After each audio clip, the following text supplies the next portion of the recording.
into everybody's eyes. We're on to the fake media. But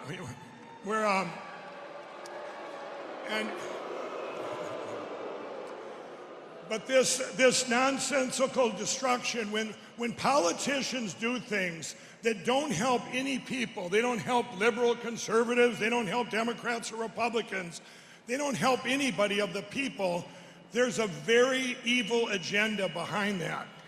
And it's a hidden agenda, and this is what we're up against right now.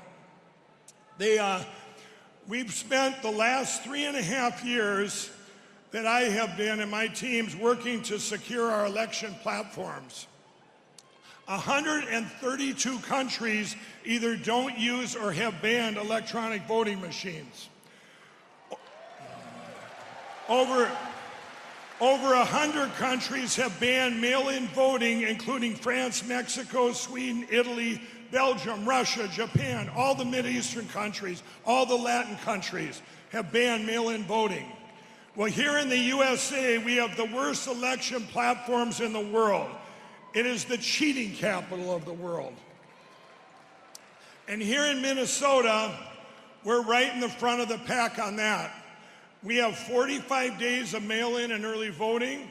You can drop off ballots for other voters, up to 3 people. It's so corrupt. But here's what you can all do. We have a great plan. You can request your mail-in ballot, and you can do this in every state. Request your mail-in ballot and secure it. Get it off them dirty voter rolls and hang on to it. Don't open it. When you go to vote on election day and you get in there and they say that you voted, you pull it out and you said, no, I have not voted.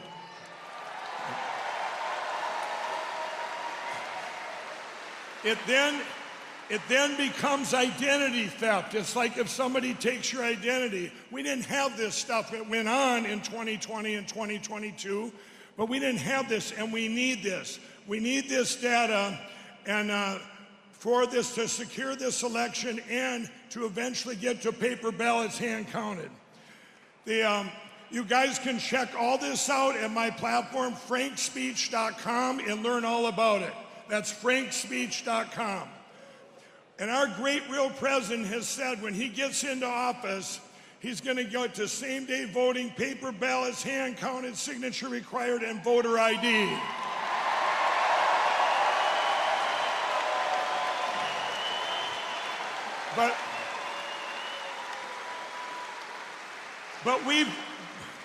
But we've got to get him in there. And as he says, too big to rig. You just heard him on the recording there. We've got to vote, vote, vote. We've got to get everyone out and campaign to everyone you know. Every single day on social media, you tell your friends, you go in person, do whatever you can do. If you want to personally get involved, go to Trump47.com. That's it. If you want to get out there and help out there, Trump47.com. Well, God has had his hand in all of this, everybody, and we need to thank God that he protected our great real president 2 weeks ago when he was shot.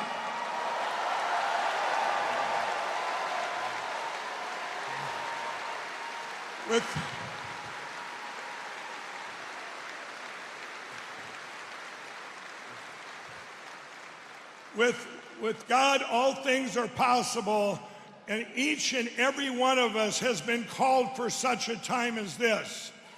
We all have choices, and today I call on each and every one of you to be courageous and do everything you can to help our great real president, Donald J. Trump, get elected.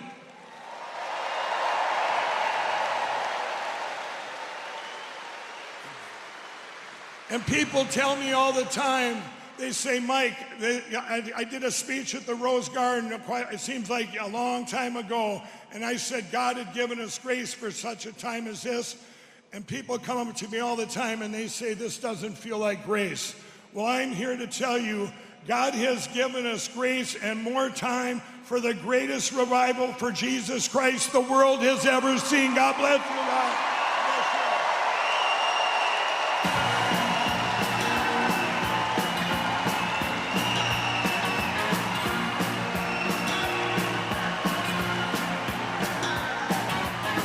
You can never know what it's like.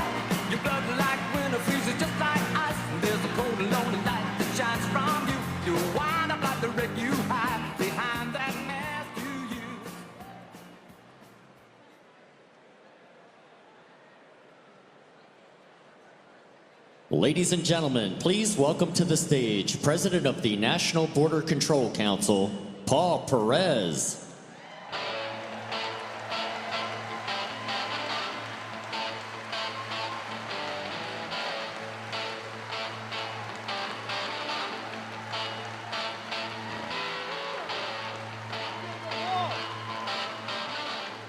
Build that wall. How many of you guys love that? Build the wall. We endorsed President Trump in March of 2016 when he was then candidate President Trump. He came down to the border. He was the first candidate to come down the border and meet with the frontline agents. He knew that the border was chaotic. And what do we have now? He gave a playbook to border czar Kamala Harris. All she had to do was nothing. Kamala Harris, border czar. Joke. So I come to you guys from South Texas, Kingsville. I work in the Rio Grande Valley. Been there 27 years. Got a wonderful wife, a daughter graduating college soon, a daughter-in-law in college, and a son in the Army. I'm a veteran, so I support our troops. I support the military.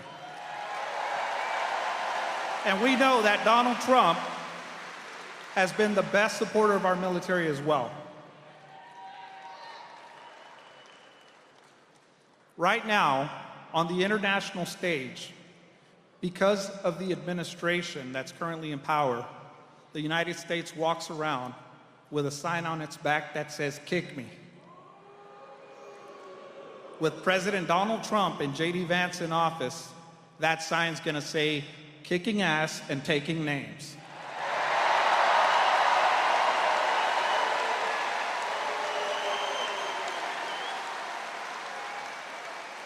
Under this administration on the border, we have released millions and millions of people into your communities.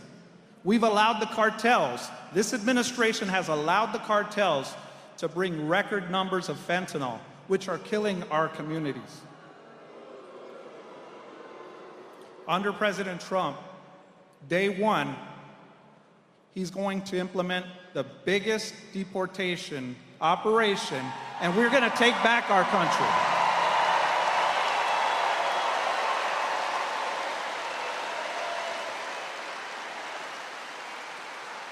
We're a democracy. This November, you have a choice. You can get a secure border, or you can leave it chaotic like it is. More people are going to die. I lost a friend and coworker almost 10 years ago on August 3rd, 2014. He was shot and killed by 2 illegal immigrants in front of his family while he was trying to defend them from an armed robbery. Javier Vega Jr. will not have died in vain. We will take back this country.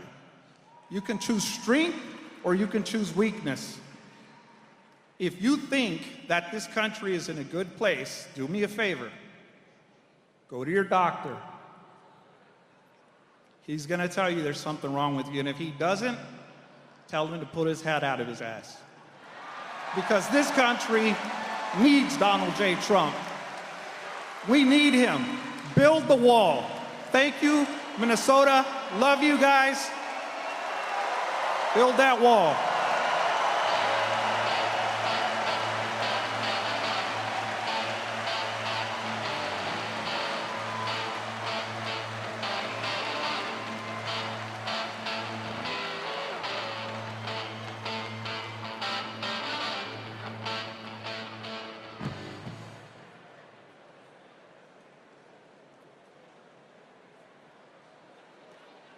Ladies and gentlemen, please welcome to the stage Congressman Tom Emmer.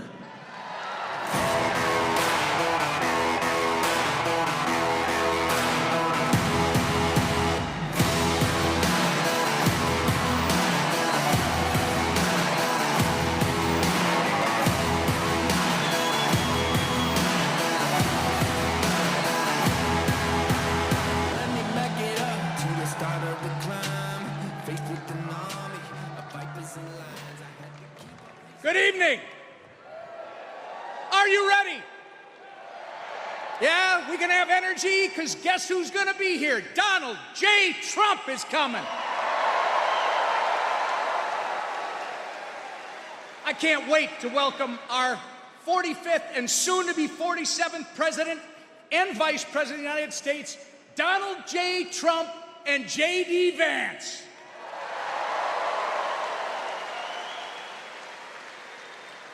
The past few weeks have shown us how pivotal this election really is. From an assassination attempt against President Trump to liberal elites pushing Biden off the ballot behind closed doors, we've seen what great lengths people are willing to go to put a stop to our America First agenda. But I've got news for them. They've only made us stronger and more united.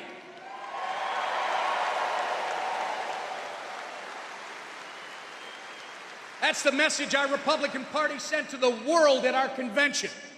And that's the same message we're going to carry with us throughout the next 100 days as we fight to turn Minnesota red for the first time in 50 years.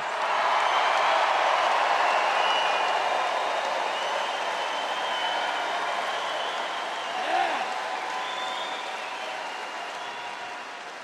It's no secret. The policies of the Harris-Biden administration have wreaked havoc across our great state. And now that Kamala Harris is the Democrats' presumptive nominee, she doesn't just represent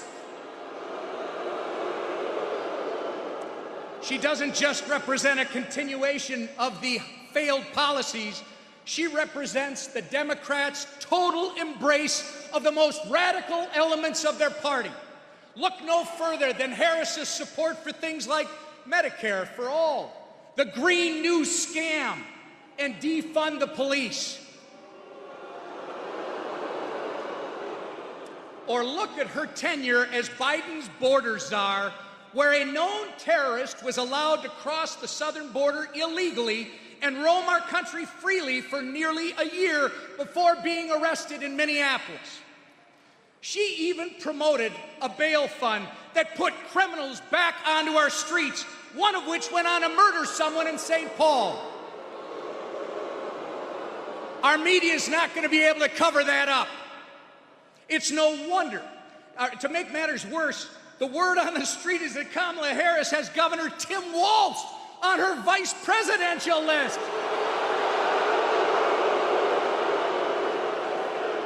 Yeah. It's no wonder that he's being considered. He has tried to turn Minnesota into Kamala Harris's home state of California for the past 6 years. But Minnesotans know better than anyone. Walz is an empty suit who should not be allowed anywhere near the White House.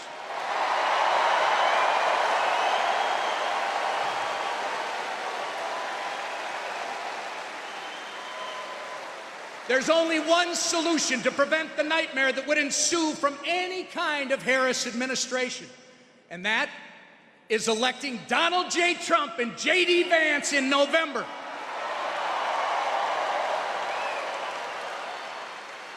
They are the only leaders who will energize our economy, secure our borders, and make our streets safer. With Donald Trump and J.D. Vance in charge, we will get our country back on track, and we will make America great again.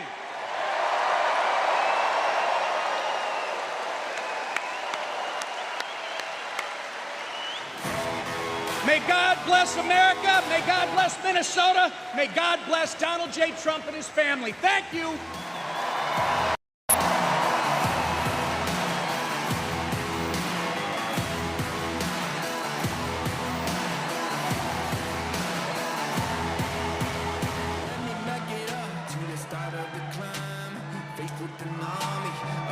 And lines, I had to keep on reaching up, cause it was my time to tear down the kingdom, call out the liars.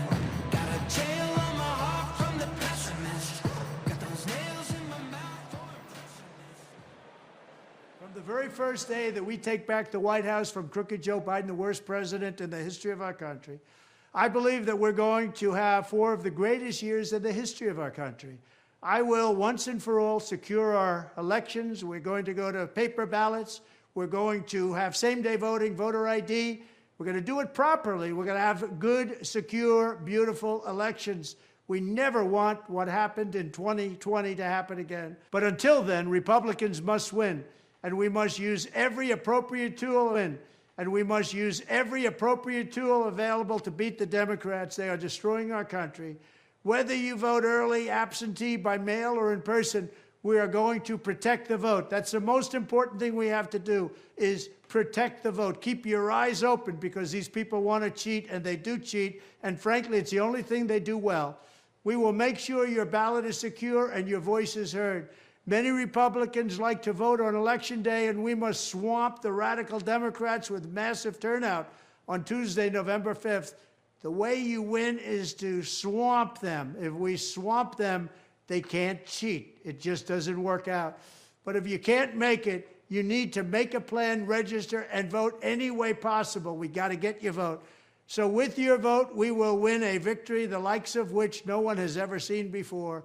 We will evict crooked Joe Biden from the White House, and we will take back our country on November 5th, 2024, the most important day in the history of our country. That's what it's going to go down as. Thank you.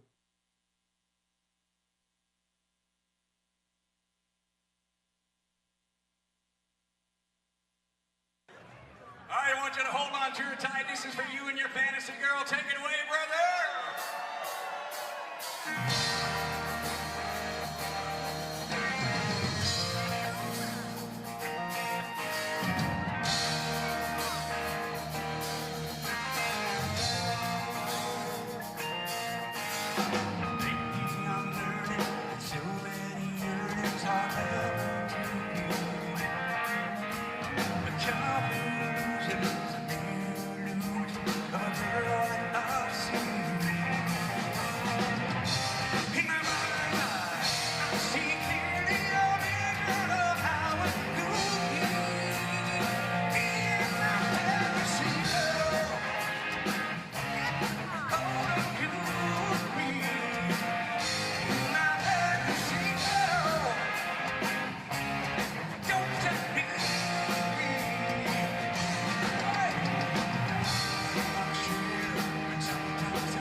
She packed my bags last night, pre-flight.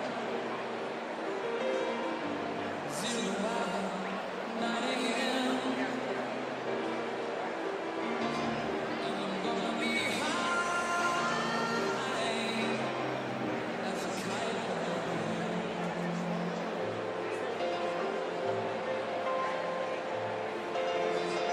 I miss her so much, I miss my wife.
question at a time. But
heaven from hell, blue skies from pain.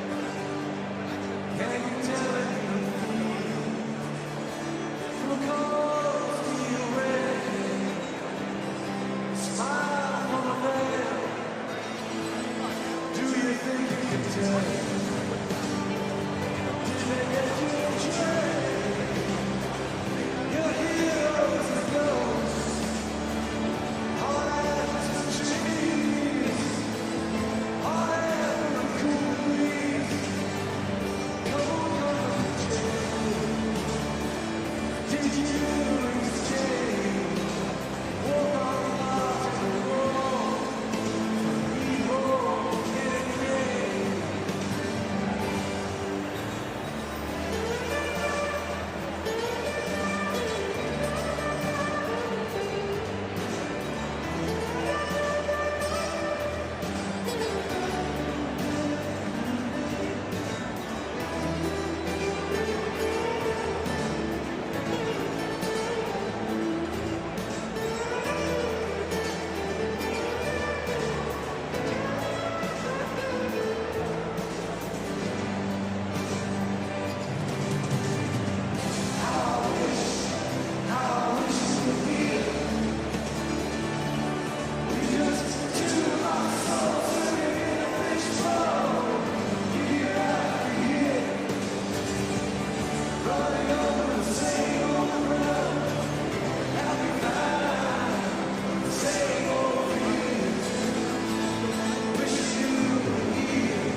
Ladies and gentlemen, please welcome to the stage the next Vice President and Second Lady of the United States, Senator J.D. Vance and Ursula Vance.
It is great to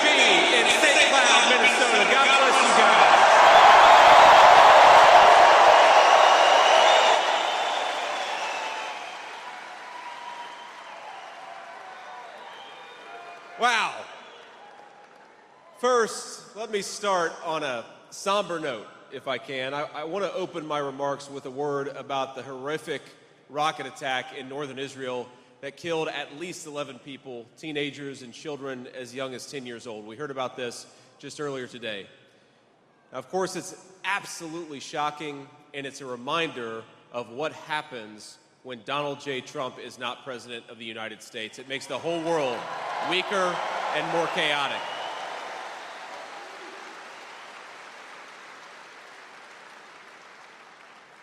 Now, no nation should or can tolerate this terrible stuff, and I know this audience stands with Israel and stands with our friends. Let's get President Trump back in office and get this war over with.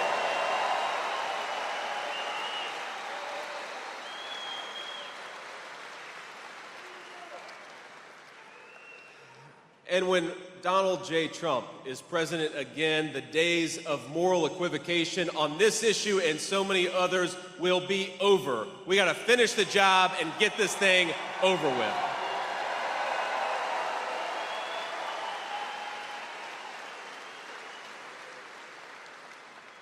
Now, I want to talk about what's going on in this country.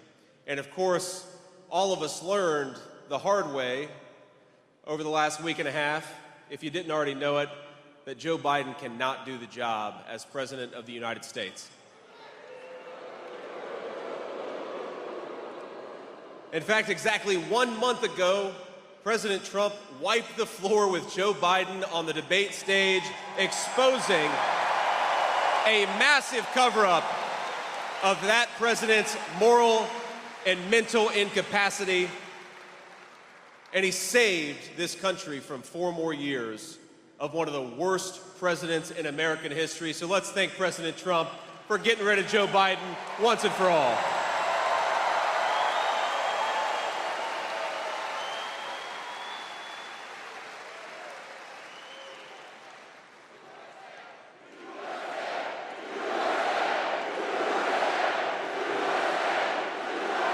Thank you. And during that same time, President Trump accepted our party's nomination with overwhelming support.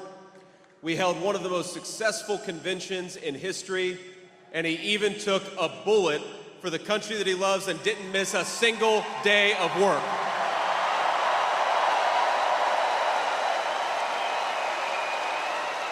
Just imagine what he's going to do with 4 more years.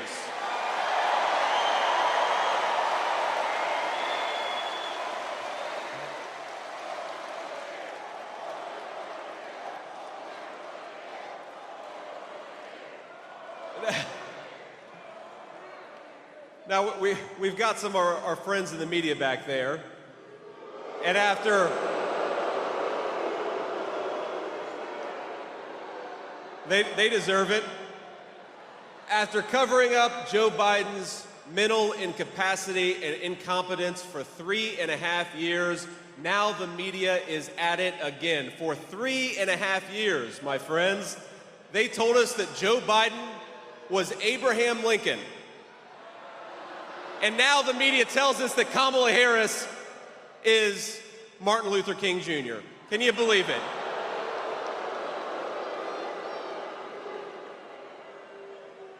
But we all know she's not MLK, just as Joe Biden was not Abraham Lincoln. We know that she is a card-carrying member of the San Francisco lunatic fringe. Ain't that right?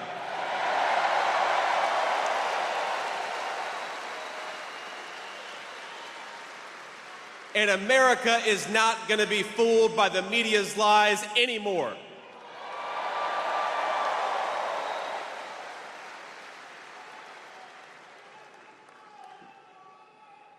Now, everybody knows that Kamala Harris owns every failure of the ultra-liberal policies of the last 4 years.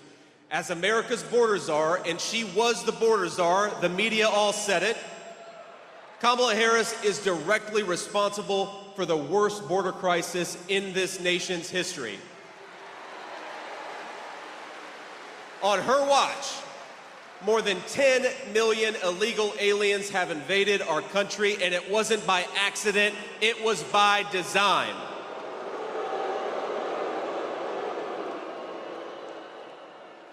Creating this flood of illegal immigration is the purpose of the ultra-liberal immigration policies. They said they were going to do it, and then they did it on Kamala Harris's first day in office. They suspended deportations, they stopped building Donald Trump's border wall, they reinstated catch and release, and they proposed amnesty for millions of illegal aliens. On the first moment, from the moment go, Kamala Harris and the Democrats sent engraved invitations to millions of illegal immigrations around the world. And now they're here because they were invited. They were invited by our own border czar. Can you believe it? Now the chief of Border Patrol was appointed over a year ago, but border czar Kamala Harris hasn't even spoken a single word to him. This administration handed 3 million work permits to illegal immigrants, destroying American jobs and crushing American wages. And if the border czar wins, she will not only give jobs to illegal aliens, she's talking about giving them free health care, free tuition, all paid for at your expense.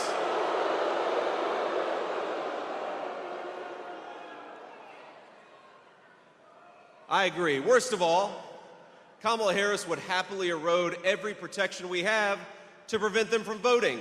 She wants to hand over control of our country to people who shouldn't be here in the first place, and we cannot let her.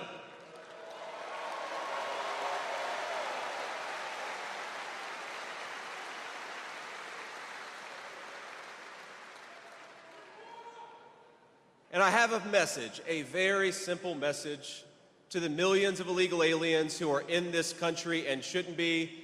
If you are here, start packing your bags right now, because Donald J. Trump is coming back into office.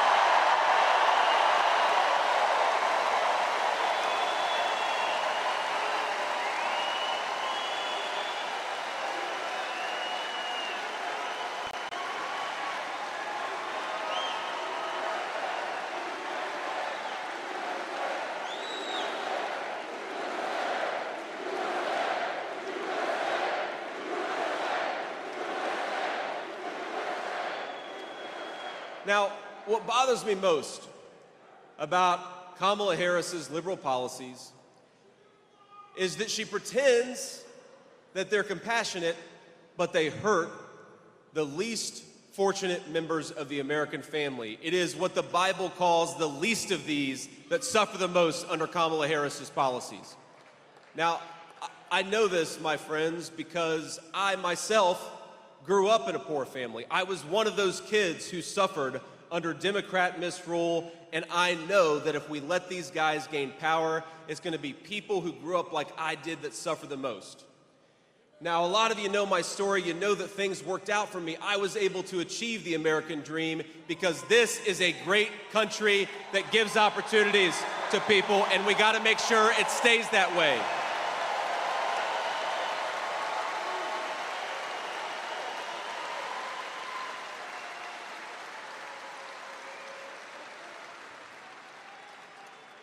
And I benefited, of course, from the incredible bounty of this country. I also benefited from a very tough grandmother who raised me because my own mom struggled with addiction. And I'll tell you, there are a lot of things that keep kids on the straight and narrow, but one, for me, was a grandmother who told me when she found out that I was hanging out with a local drug dealer, JD, if I ever see you with that kid again, I'm gonna run him over with my car.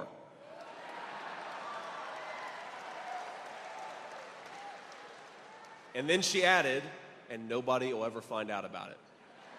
And I believed her. And I came from that background, my friends, and I stand before you as your next Vice President of the United States. I love this country.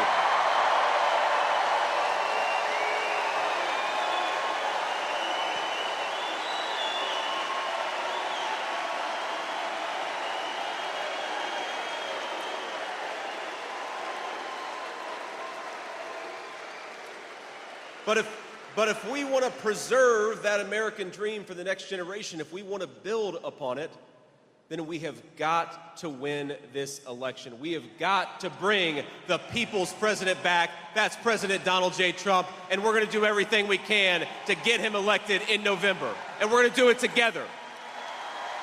We're going to turn Minnesota red. We're going to turn this whole country red with President Donald J. Trump's leadership.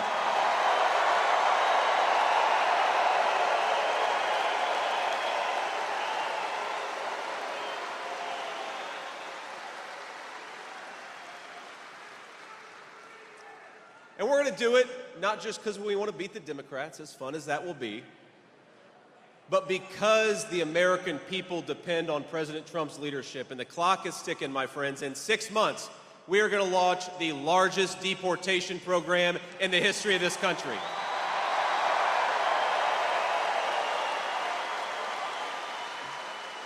We're going to end catch and release and ban sanctuary cities, and then we're going to finally finish building that beautiful border wall.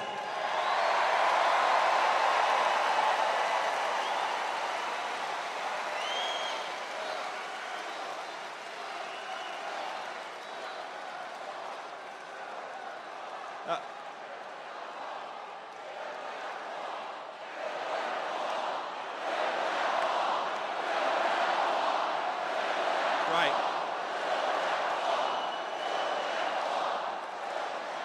Now, we know Kamala Harris is not going to do this. She was ranked as the most extreme liberal in the United States Senate based on her voting record. And my friends, I serve with some pretty crazy liberals, and she was ranked ahead of all of them. She co-sponsored the Green New Scam, and she supports every insane environmental policy that's going to drive American workers out of business, drive the price of gasoline through the roof, and drive Americans further into poverty. She is 100% responsible for the inflation disaster that is destroying American families. And under President Trump, we had a booming economy with no inflation. Wages were going up, and people were saving, and young people were buying homes. Let's get back to that prosperity.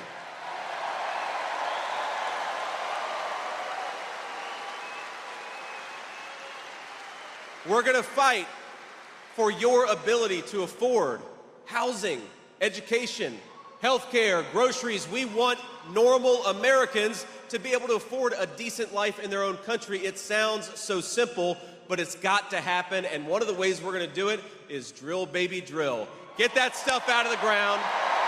Get it from our own people. Get it from our own workers, and not from tin pot dictators all over the world.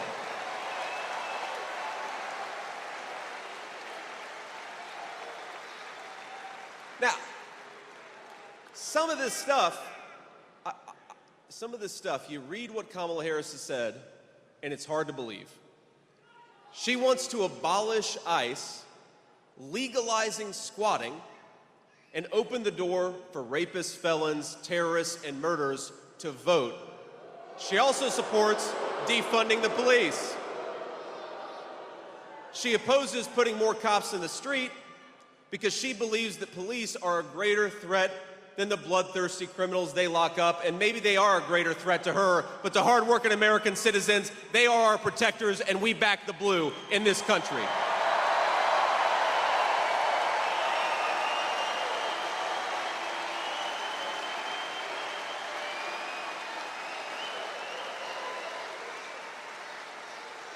Now, she wants to end cash bail, and what that means is that if you assault a police officer, you can be back on the street the very next day. In fact, when rioters and looters were burning American cities to the ground, including Minneapolis, Kamala Harris was raising money to bail them out of jail. Let's throw them in jail and support the cops.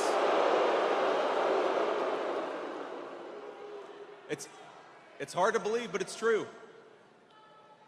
She helped a group of anti-cop extremists raise more than $40 million to free scores of criminals right here in Minnesota. That's not across the country, that's just here in Minnesota. And I think in November, Minnesota's going to send her a message. They've had enough of Kamala Harris's garbage. They'd like to have a real president.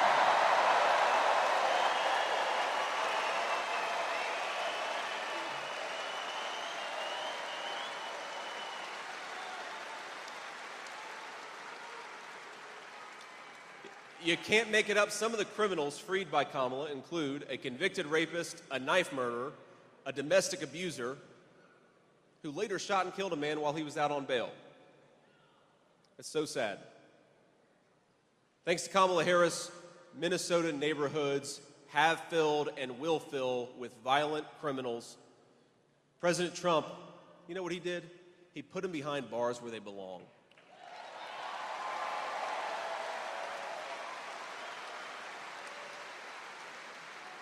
And here's the crazy thing. She also supports confiscating guns from law-abiding citizens. So the criminals get to have all the guns they want, but hardworking Americans get nothing to protect themselves. That is a recipe for disaster, and we're not going to let it happen.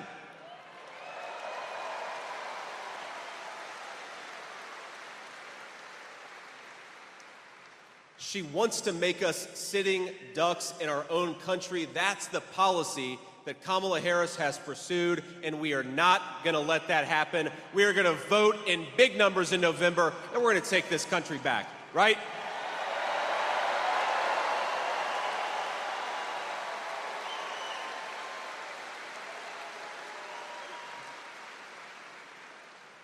We're going to save this country for Americans of every race, color, and creed. We're going to do it the hard way. We're going to do it because this country is worth saving. We're going to do it by fighting through the media lies, and we're going to do it by electing Donald J. Trump, President of the United States.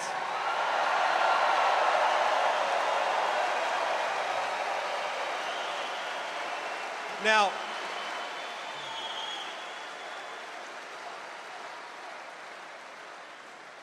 maybe the worst and most dishonest thing that Kamala Harris has done, and it is a long list, my friends, is that she helped cover up Joe Biden's declining mental capacity for years. It's actually sad. Putin, Xi, Kim Jong-un, all these dictators, they have been sitting in private rooms for 3.5 years, licking their chops because we have a president who can't actually do the job. Now, anyone who's too blind to see Biden's incompetence or too dishonest to admit it is not fit to serve as commander-in-chief. She lied to us. She lied to all of us, and it's unacceptable.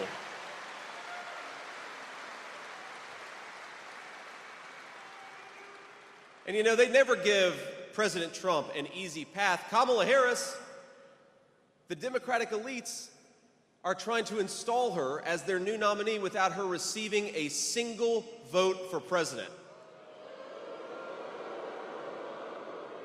The media, our friends back there, they call it a coronation.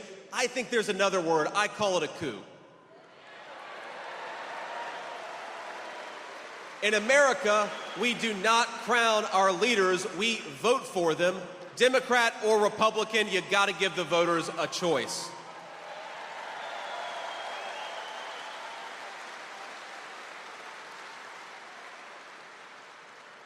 But if there's one thing we've learned about Kamala Harris, it's that she has a hard time winning votes because she's too extreme even for the Democrat Party. Remember, in the 2020 primary, Harris dropped out months before they even cast the first vote. She was so unpopular, she polled in the low single digits among Democrats the entire campaign. She wasn't even the top 3 in her home state of California, and that is pretty embarrassing, ladies and gentlemen. And the reason is because Democrats know that the American people would never elect a San Francisco liberal who's so far outside the mainstream. Now, we've got to give some credit to our Democrat friends because they were right in 2020. The American people are never going to elect a wacky, out-of-touch San Francisco liberal like Kamala Harris.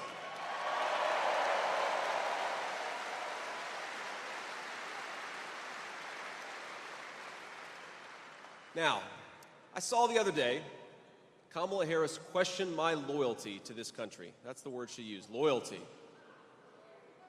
And it's an interesting word, simplify, loyalty, because there is no greater sign of disloyalty to this country than what Kamala Harris has done at our southern border. And I'd like to ask the Vice President, What has she done to question my loyalty to this country? I served in the United States Marine Corps. I went to Iraq for this country.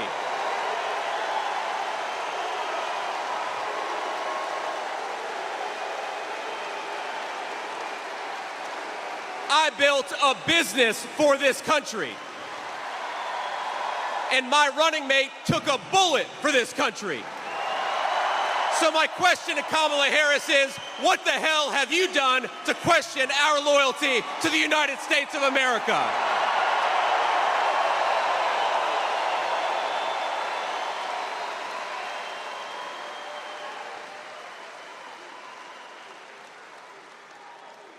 And the answer, my friends, is nothing. So let's send a message to the media. Let's send a message to Kamala Harris. Let's send a message to every hardworking patriot from Minnesota across the country. We are ready to have President Donald J. Trump back, and we're going to work our tails off to make sure it happens.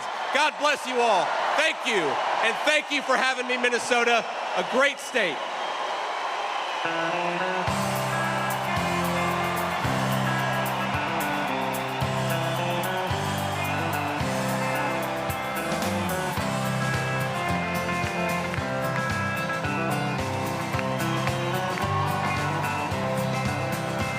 Why don't we liberate these United States? We're the ones who need it worst. Let the rest of the world help us for change, and let's rebuild America first. Our highways and bridges are falling apart. Who's blessed and who has been cursed?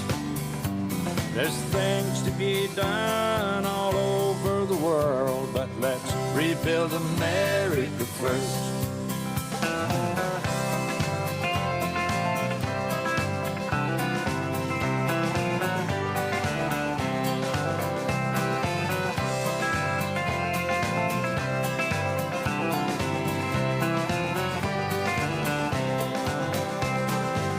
Who's on the hill and who's watching the valley?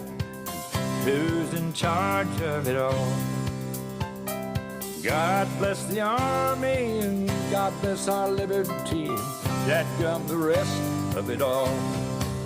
Yeah, men in position are backing away. Freedom is stuck in reverse. Let's get out of Iraq, get back on the track, and let's rebuild America first.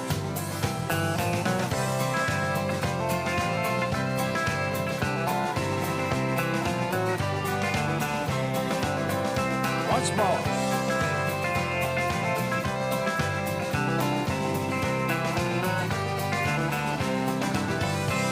Why don't we liberate these United States? We're the ones who need it the most.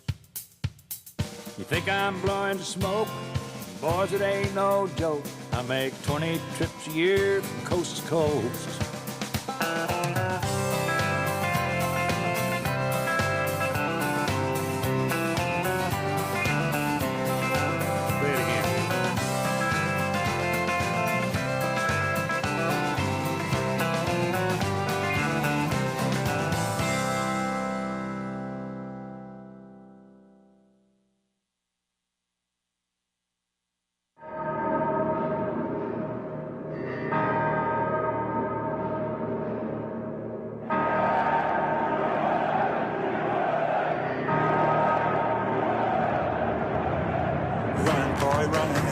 This world is not meant for you. Run, boy, run. They're trying to catch you. Run, boy, run. Running is a victory. Run, boy, run. Beauty lies behind the hills.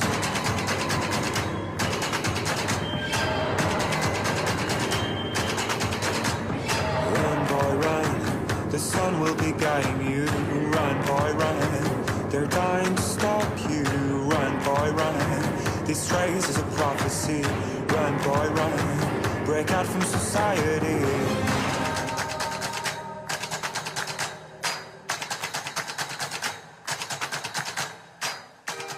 We are one movement, one people, one family, and one glorious nation under God. So with American pride swelling in our hearts and American courage stirring in our souls, I say these words to you tonight.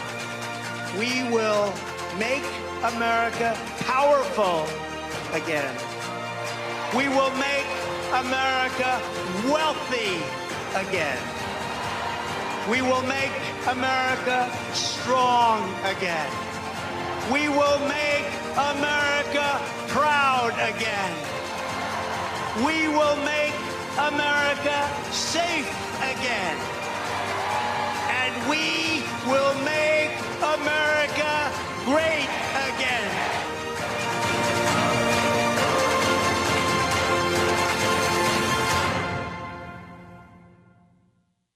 From the very first day that we take back the White House from crooked Joe Biden, the worst president in the history of our country, I believe that we're going to have 4 of the greatest years in the history of our country. I will, once and for all, secure our elections. We're going to go to paper ballots. We're going to have same-day voting, voter ID. We're going to do it properly. We're going to have good, secure, beautiful elections. We never want what happened in 2020 to happen again. But until then, Republicans must win. And we must use every appropriate tool available to beat the Democrats. They are destroying our country. Whether you vote early, absentee, by mail, or in person, we are going to protect the vote. That's the most important thing we have to do, is protect the vote. Keep your eyes open, because these people want to cheat, and they do cheat. And frankly, it's the only thing they do well. We will make sure your ballot is secure and your voice is heard. Many Republicans like to vote on Election Day, and we must swamp the radical Democrats with massive turnout on Tuesday, November 5th. The way you win is to swamp them. If we swamp them, they can't cheat. It just doesn't work out. But if you can't make it, you need to make a plan, register, and vote any way possible. We got to get your vote. So with your vote, we will win a victory the likes of which no one has ever seen before. We will evict crooked Joe Biden from the White House, and we will take back our country on November 5th, 2024, the most important day in the history of our country. That's what it's going to go down as. Thank you.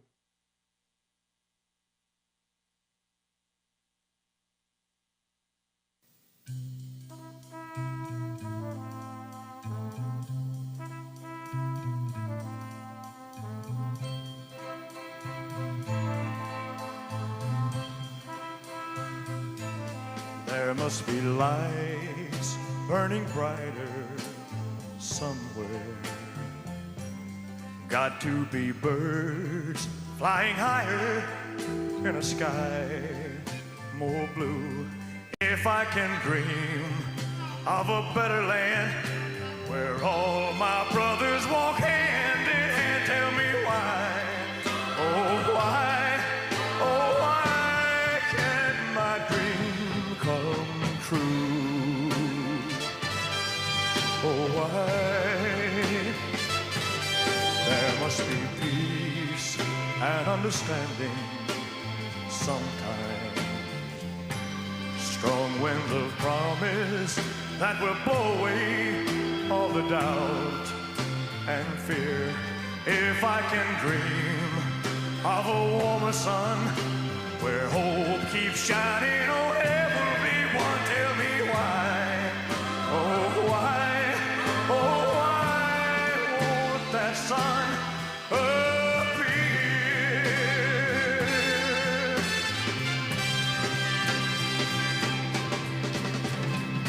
We're lost in a cloud with too much rain. We're trapped in a world that's troubled with pain. But as long as a man has the strength to dream, he can redeem his soul and fly.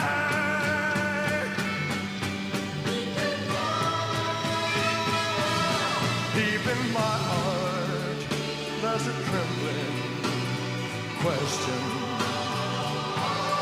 Still I am sure that the answer's gonna come somehow. Out there in the dark,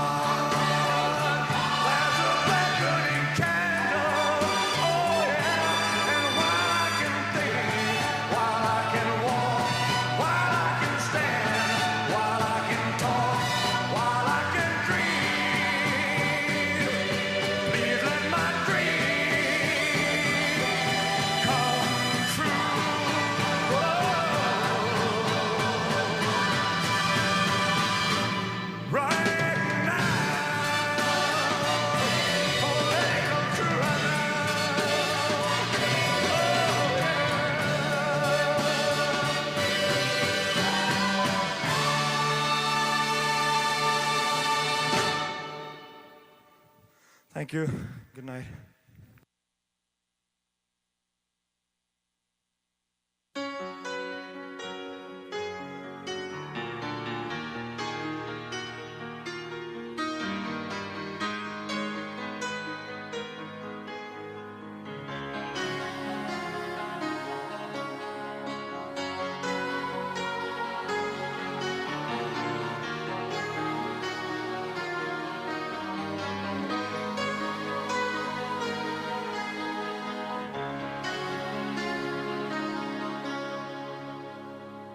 I don't wanna talk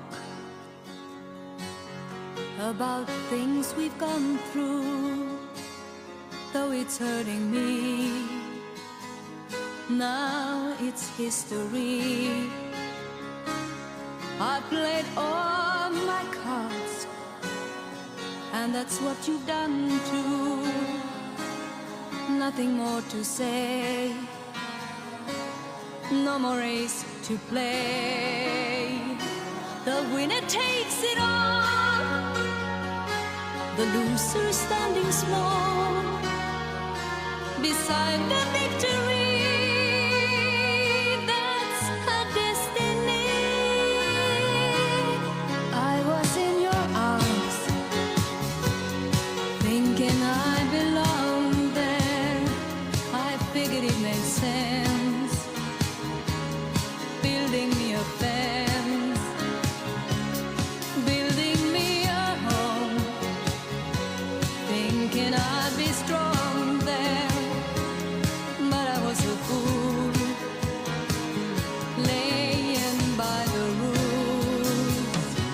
The gods make wrong with dice, their minds as cold as ice, and someone way down here loses someone dear. The winner takes it all, the loser has to fall. It's simple and it's plain. Why should I complain? But tell me, does she kiss like I used to kiss you? Does it feel the same when she calls your name? Somewhere deep inside, you must know I miss you. But what can I say? Rules must be obeyed. The judges will decide, the likes of me abide. Spectators of the show always stay alone. The game is on again, a lover or a friend, a big thing or a small, the winner takes it all. I don't wanna talk if it makes you feel sad, and I understand. You've come to shake my hand. I apologize if it makes you feel bad, seeing me so tense, no self-confidence. But you see, the winner takes it all.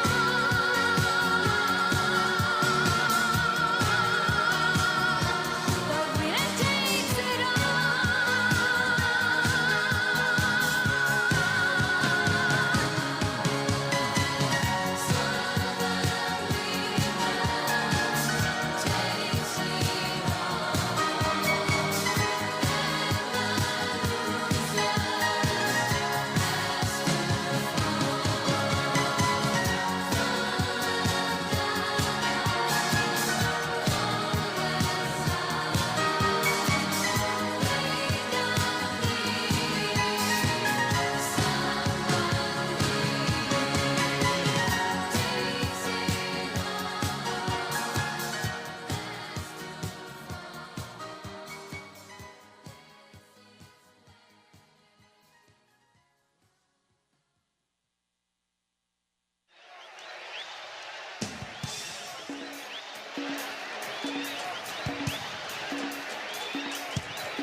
Pacific, Walter Winchell, Joe DiMaggio, Joe McCarthy, Richard Nixon, Studebaker, television, North Korea, South Korea, Marilyn Monroe.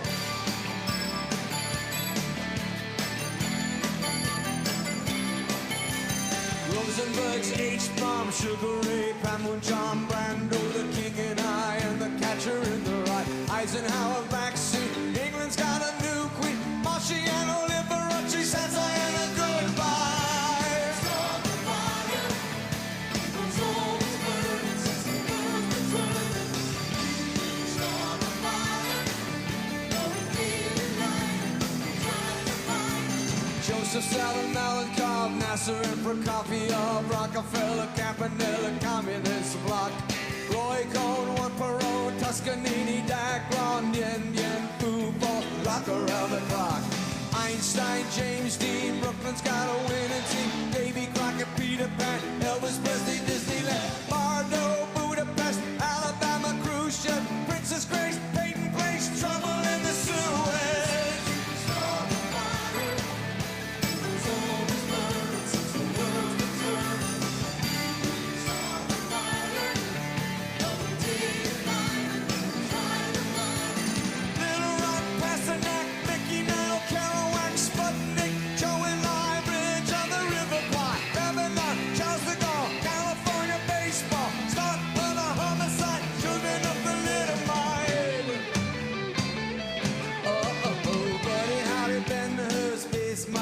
Hula hoops, Castro, Edsel, it's a no-go. U2, Sigmund Reed, Paola and Kennedy, Chubby Checker, Psycho, Belgians in the Congo. Start the fire, it was always burning since the world was turning. Start the fire, though we didn't light it, but we tried to find it. Hemingway, Eichmann, stranger in a strange land, Dylan, Berlin, Bay of Pigs and Deja, Lawrence of Arabia, British Beatlemania, Ole Miss, John Glenn, Liston Meets Patterson, Pope Paul, Malcolm X, British politician sex, JFK, blown away. What else do I have to say? Start the fire, it was always burning since the world was turning. Start the fire, but we didn't light it, but we tried to find it. Control, Ho Chi Minh, Richard Nixon, back again, moonshot, Woodstock, Watergate, punk rock, Reagan, Palestine, terror on the airline, Ayatollahs in Iran, Russians in Afghanistan, Wheel of Fortune, Sally Ride, heavy metal, suicide, foreign deaths, homelessness, AIDS, crack, burning death, hypodermics on the shore, China's under martial law, rock and roll, cola wars, I can fight it anymore. Start the fire.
and spaces between us. You have come to show you. Go on.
I see trees of green,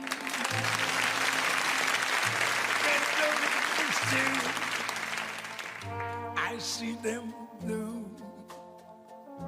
for me and you. And I think to myself, what a wonderful world.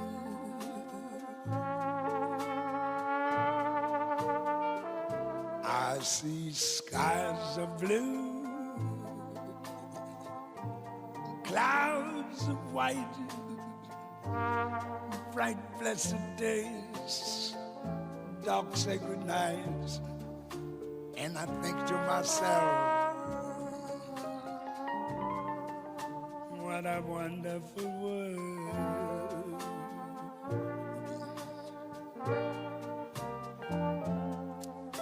The colors of the rainbow, so pretty in the skies, all also on the faces of people going by. I see friends shaking hands, saying, how do you do? They're really saying, I love you. I hear babies crying. I watch them grow. They'll learn much more than I'll ever know. And I think to myself, what a wonderful world. Yes, I think to myself, what a wonderful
Boss Kevin in nicely. And that video is for Operation Smooth.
You shake my nerves and you rattle my brain. Too much love drives a man insane. You broke my will, but what a thrill. Getting in this Quieres is quitting balls of fire. I let the love all I thought it was funny. You came along and you moved me, honey.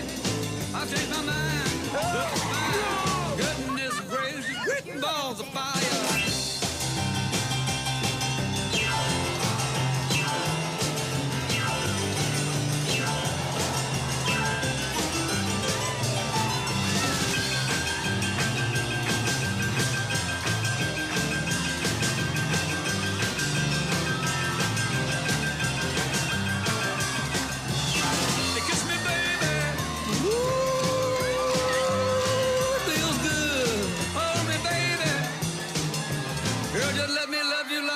Should. You're fine, so kind. I'm under this world that you're mine. I took my nails and I quiver me fine. I'm real nervous, but it sure is fun.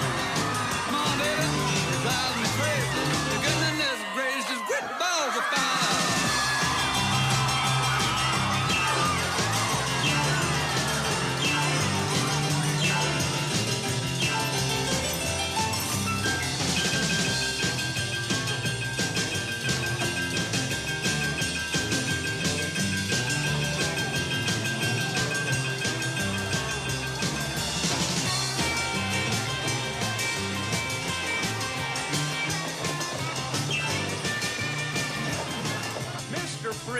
Jerry Lee Lewis can blow Chuck Berry right off of that stage. Why do I have to go on before him? Because he's had 6 #1 hits and you've had only 2 in the top 10. Well, who's got the #1 record right now?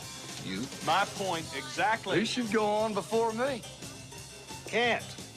It's in his contract that he closes a show.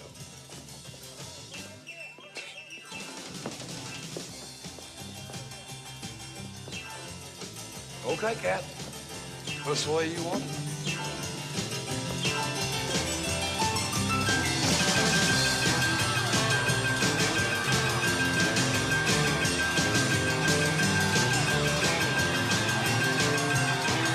Well, kiss me, baby. Ooh, it feels good. Hold me, baby. I want to love you like a lover should. You're fine, so kind. I got to tell this world that you're mine. I chew my nails and I twiddle my thumb. I'm real nervous because the show is fun. Come on, baby, drive me crazy. Goodness gracious, quit balls of fire.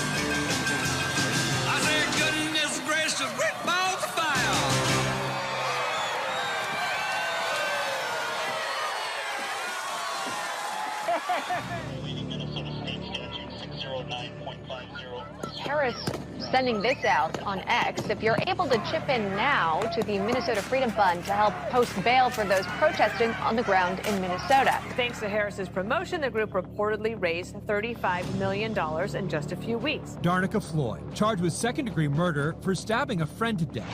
She got out of jail, too. A twice-convicted rapist, currently charged with kidnapping and sexual assault, and he walks out, too. The Freedom Fund raked in donations when it was promoted by many, including now Vice President Kamala Harris. Sean Michael Tillman shot and killed a passenger on a train platform after reportedly being released from jail 3 weeks prior.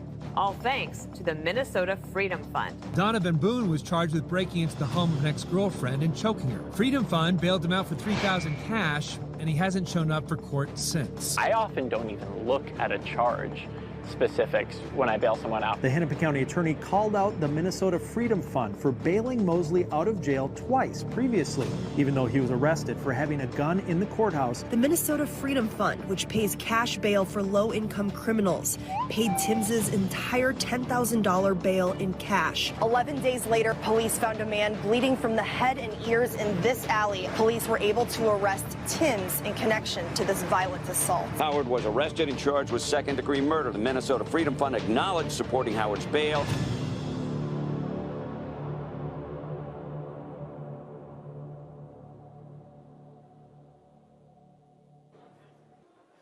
Ladies and gentlemen, please welcome the CEO of Cantor Fitzgerald and the face of 9/11, Mr. Howard Lutnick.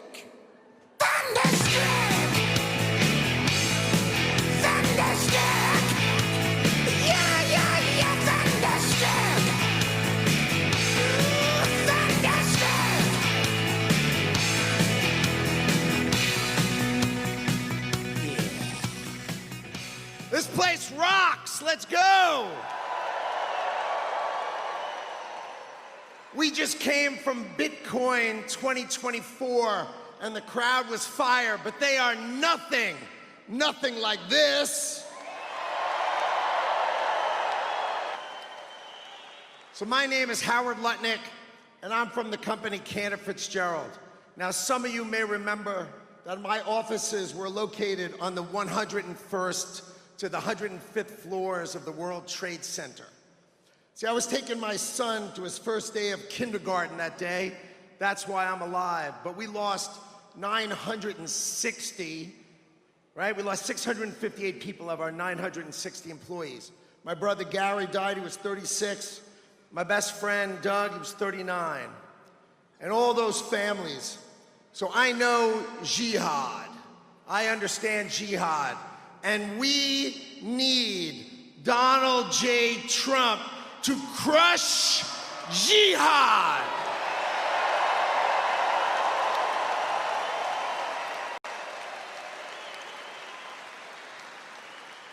I see the great Representative Emmer to my right.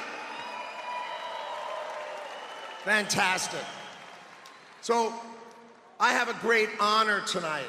See, I have the honor of introducing the next Vice President and Second Lady of the United States of America, J.D. and Usha Vance.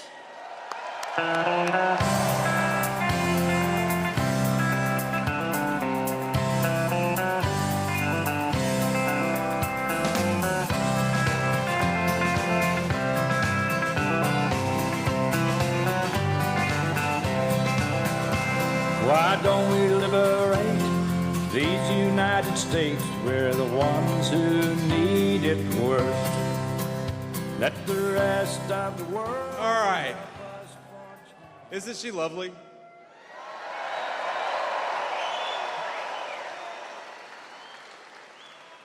I'm gonna pay for that later. But without further ado, I want to introduce my friend, my running mate, the biggest fighter for this country and the working men and women of this country we've ever seen, and the next President of the United States, Donald J. Trump.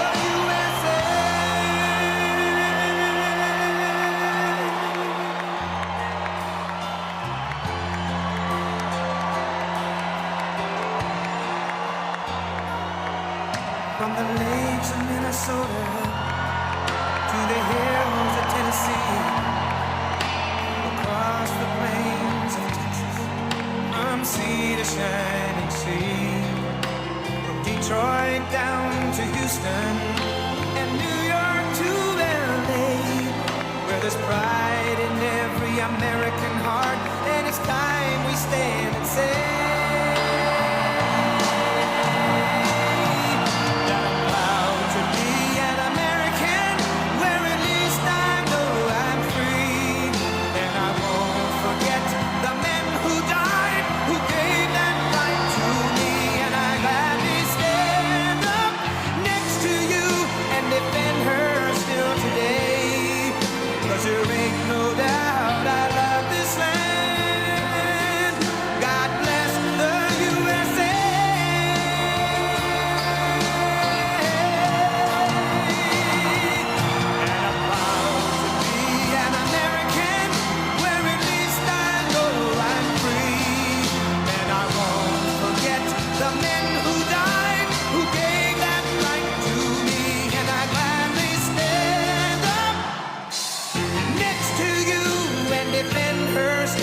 day.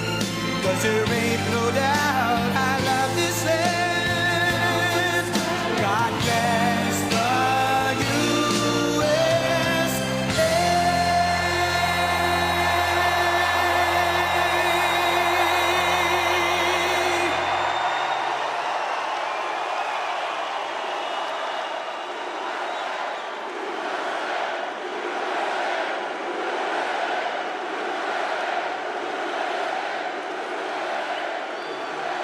Wow.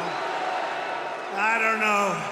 Tom, you better bring this home. There's no excuse. There's no excuse. Tom Emmer, great guy. We're going to bring this home. I want to thank everybody. I want to thank our next Vice President of the United States, J.D. Vance. And I especially want to thank the great state of Minnesota. We love Minnesota. Before we begin, I want to condemn the evil attack on Israel that took place earlier today. A missile launched by Hezbollah killed at least a dozen children, young children. And they were playing, as you heard, on a soccer field in Israeli territory on the Golan Heights, a place that I recognized during my administration as under Israel's sovereignty. It was a big thing. I've been trying to get it done for 72 years. I got it done in about 1 hour.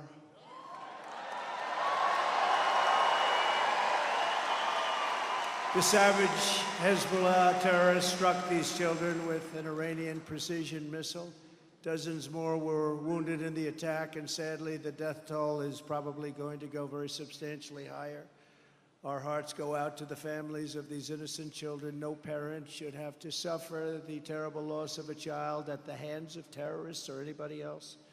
Today's attack on Israel cannot be forgotten, and it will go down as another moment in history created by a weak and ineffective United States president and vice president. They wouldn't have done this if I were the president. They wouldn't have done it. And they didn't. With time, the situation will only get worse for our country with the kind of leadership that we have right now, which is no leadership. It's probably worse than no leadership. It's negative. It's negative leadership. It must galvanize Republicans, Democrats, independents, conservatives, progressives, libertarians, and everybody else to put strength, respect, and power back into the USA where it belongs.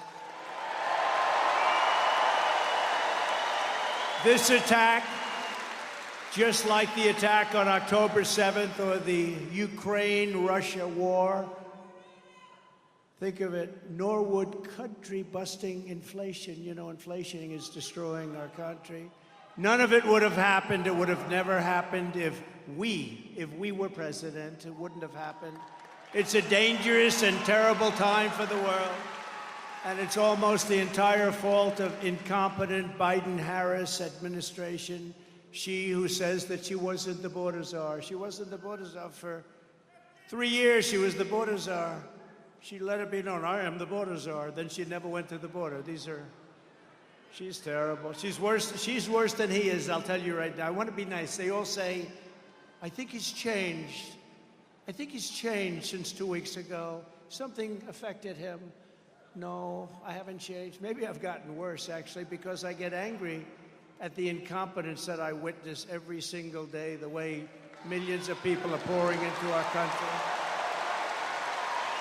And that's the thing that must change, and it must change quickly. It's great to be back in this beautiful state with thousands of proud, hardworking American patriots. As you know, 6 days ago, we officially defeated the worst president in the history of the United States, crooked Joe Biden. Have you heard of him? Have you heard of him?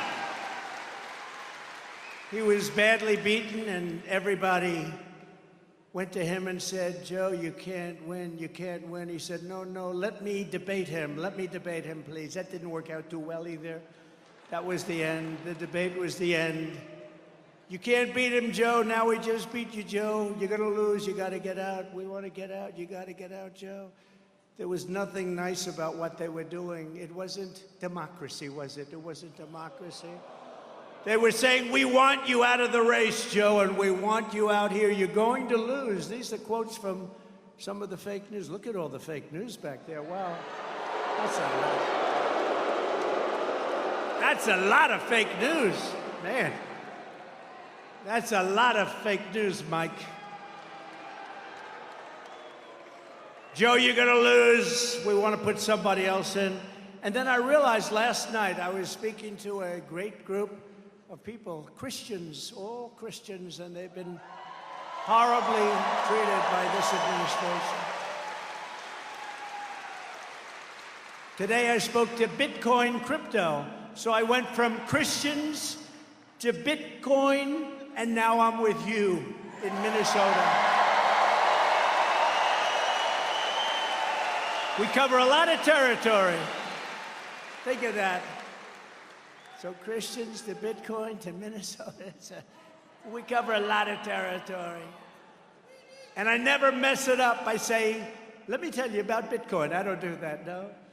Remember Biden, of course, I don't want to talk too much about him, but when he was in Iowa, and he said, it's great to be in Idaho. No, if I ever did that once, it would be the end. They'd say that's the end. He's cognitively impaired. That would be the end. The fake news would go crazy. But I thought last night, as I was speaking to this incredible group of evangelicals and a lot of others of faith, it's, well, you like that, don't you, huh? Wow.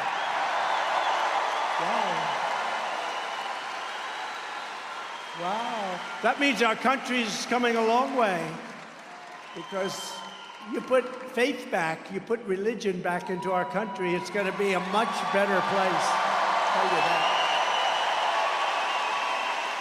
But I thought last night, I said, you know, it's sort of unfair. You have a guy, he says he's great, he's president and all that stuff. They rigged the election, but we won't talk about that. And they say he's president. So he comes out, and he comes out raring to go, and he gets badly beaten. He's losing, and all of a sudden, he's like a fighter. He's losing. Then they took him out of the fight, and they put a new fighter. We have a new victim now, Kamala. We have a new victim. We have a brand new victim. And honestly, she's a radical left lunatic. And she is, when you find out about her, all I have to say is defund the police. That was her big thing. Let's defund the police. And as I often say, you know, politicians don't change. Whatever they say first, that's where they are. They don't change. Wouldn't you say that, Tom? Whatever they say, if they said 5 years ago, 8 years ago, defund the police, she said it like 2 years ago or 3 years ago. But so if that's what they say, that's ultimately where they want to go. But this was really a coup of, and by the Democrats, this was a coup of a man that had 14 million votes. He wanted to run. They wouldn't let him run. They treated him horribly. They said to him, we can do it the nice way, or we can do it the hard way. To Joe, he's president. This was a coup of the presidency. They threatened him with the 25th Amendment. They said, Joe, we're going to threaten you with a thing called the 25th Amendment. You're cognitively and physically a mess. And if you don't get out, we're going to take you out with the 25th Amendment. And he said, I'll go. And then the fake news said, oh, he was so brave. He was so brave. No, he was forced to leave. So now we have a new candidate to defeat the most incompetent, unpopular, and far-left vice president in American history, probably the most far-left person in American history. Less than 4 months from now, Minnesota is going to defeat Kamala Harris.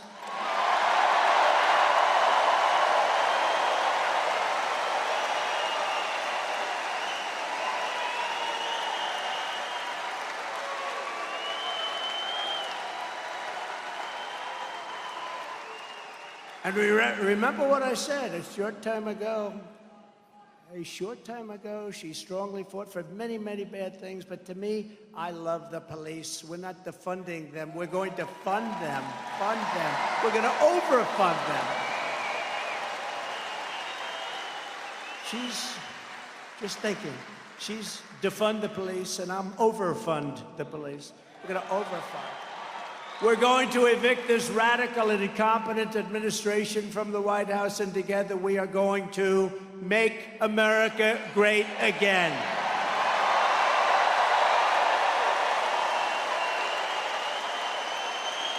With your vote this election, inflation will stop, the illegal aliens will be turned back, the cartels will be in retreat, crime will fall, energy prices will plummet, incomes will soar, and a world in chaos will rapidly be transformed into a planet of peace.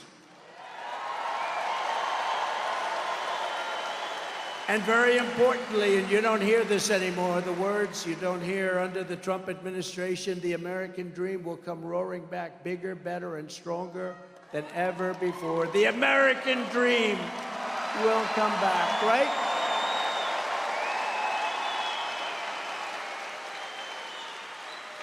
But if a crazy liberal, and she's beyond liberal, look, she was a failure at every stop. She was a failed vice president. She was a horrible district attorney. She destroyed San Francisco. She was a liberal she was there before all the guys that you're currently reading about, right? If a crazy liberal like Kamala Harris gets in, the American dream is dead. I believe it's dead. I believe it's dead. Over the past 3.5 years, Border Czar Harris, which is what she called herself, even the New York Times today, they took an article out of the New York Times, Border Czar. Now, you know, they're deleting everything that says, these people back there are deleting everything. But we already have it. You know, 3 months ago, she was thought of so badly they were just killing her. And now that she's in this position, they're trying to make her into a, let's say, Margaret Thatcher. I don't think so. It's not going to happen. Margaret Thatcher didn't laugh like that, did she? Did she laugh? If she did, she wouldn't have been Margaret Thatcher. It's very simple, right? Border Czar Harris allowed almost 20 million illegal aliens to stampede into our country. If she gets another 4 years, it'll be 40 to 50 million more people in our country, and they'll be using Medicare and Social Security. They will be gone. They'll be wiped out. They'll be destroyed. There won't be a thing your government can do about it. She will kill Social Security and Medicare. As Vice President, Kamala Harris cast the tie-breaking votes that created the worst inflation in half a century. I believe the worst inflation that we've ever had. You know, they don't use the real numbers. They don't use the numbers that are really, really bad. But they're bad enough to have the worst just about that anybody can ever even think of or remember, decimating working families. And if she wins, inflation will only get worse. It's going to get worse. Already energy and gasoline are going up. You see what's happening? More and more per gallon. We had it down to $1.87. We actually had it lower than that for a period of time. A Kamala Harris presidency means 4 more years of extremism, weakness, failure, chaos, and probably World War III. I really believe it. They have no, that's why this happened today in Israel. Shocking that it happened out of nowhere. A Trump victory will bring back leadership, competence, common sense, and strength to the Oval Office. That's what we had. We had no wars. We had no wars. Think of it. We had no wars. Remember when crooked Hillary Clinton used to say, he's going to get us into a war. Look at him. Look at his rhetoric. I said, no, my rhetoric's going to keep us out of wars. That's what happened. We had no wars. They didn't think about it. Putin would have never got in. Iran was broke. I told China, if you buy 1 barrel of oil from Iran, you're not doing any more business in the United States. And they didn't buy any. They didn't buy any. And we would have had to deal with Iran within 1 week after the election if the election didn't take that horrible turn. You know, we got millions more votes the second time than we did the first. The New York Times asked me, what happened the second time? I said, the second time we got like 10 million more votes, right? Oh, I never thought of that. The reporter said, oh, yeah, you're right, actually. Let's go to another question. But let's review Kamala's insanely liberal record. As a senator, she was ranked the #1 most radical left Democrat in the entire Senate. They say she made Bernie Sanders look like a moderate. He was unhappy with that today, did you see? He said, oh, no, I think I might have been more liberal than her. They were fighting over who's more liberal. If this country has a liberal president, this country is finished, okay, just so you know. And she's weak liberal. Just a few years ago, Kamala Harris co-sponsored Bernie Sanders' $32 trillion. You know what that means? That means file for bankruptcy as you're signing the legislation. Everything is gone. Your taxes will go up by 4 or 5 times, and it still won't be nearly enough. $32 trillion socialist takeover of the entire U.S. healthcare system. She endorsed outlawing private health insurance entirely. Many people have private health insurance. It's phenomenal. If they work hard and they make a little money, they want to have great health insurance. She wanted it outlawed. She supported giving free taxpayer-funded health care to all illegal aliens. Come on in. Come on in. Now, but just think of it. Everybody that comes into our country, including from prisons, mental institutions, insane asylums, you know, they go crazy when I mention Dr. Hannibal Lecter. You know who that was, right? They say, why does he keep mentioning Hannibal Lecter? Well, you see, he was a slightly troubled patient in an insane asylum, and he'd love to have you for dinner, you right there. He'd love to have you for dinner. But I mentioned him because we have people like that coming into our country. They're closing their insane asylums all over the world. They're sending their criminals into the United States. Venezuelan crime is down 72%.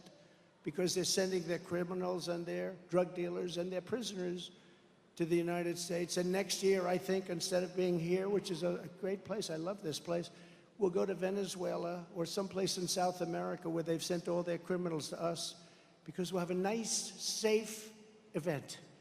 We can go to Venezuela next year where the crime drops 72%, and we're going to have a nice, safe event because in Minnesota, you will have lots of people that you don't have now, although many of them are here now. They're just sort of getting used to it.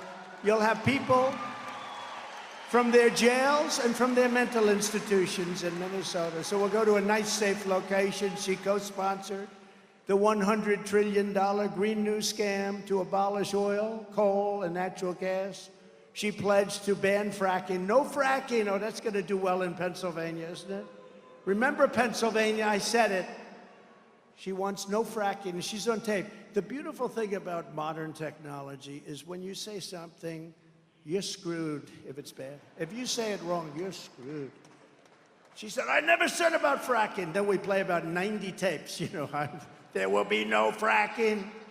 We will defund the police, she says. I have to be very careful when I say that, because if I say, we will defund the police, imitating her, they'll put me on television tonight saying, Donald Trump wants to defund the police, right? So, got to be very careful, Tom. Sarcasm doesn't work when you have a crooked press. You know, when I imitated him, because Biden, and I don't want to waste a lot of time, because it's over now, right? He's gone. I told you he would be. I told you he wasn't going to make it. I told you.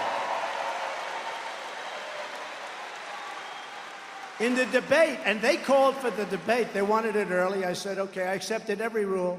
Everyone said, why did you do that? I mean, you accepted CNN, you accepted fake Tapper, you accepted all of these things. Why did you do that? So I said, because it's the only way, because they thought I wouldn't do it. So I said yes, and they were shocked. But we had the debate, right? And he kept saying, like, they'd say Jake Tapper, fake Tapper. But I have to tell you, they were very fair. In my opinion, they were very fair. 95%. You can't ask for, I was shocked. They gained a whole level of respect. I really mean it. CNN and both of them, they gained a level of respect, right? Don't you think so? I do. I told them that. I called them both up. But I never saw a debate like this, so, you know, we're given a certain period of time, and I'm running. I got to talk very fast because there's so many things to say. My mind is rushing, boom, and I hit it right on the butt. But they kept saying to him, sir, you have 92 seconds left. What? You have 92 seconds left. And I said, I'll take it. They said, no, you're not allowed to. You have 92 seconds. And he was like, oh, next question. So you have 38 seconds remaining. What? Oh. So we got off to a good start. We got off to a good start. But from the time of the debate, that was the beginning of the end. The debate was not good, and then he tried to recoup by going and doing some interviews with really nice people, people that actually wanted to help him along.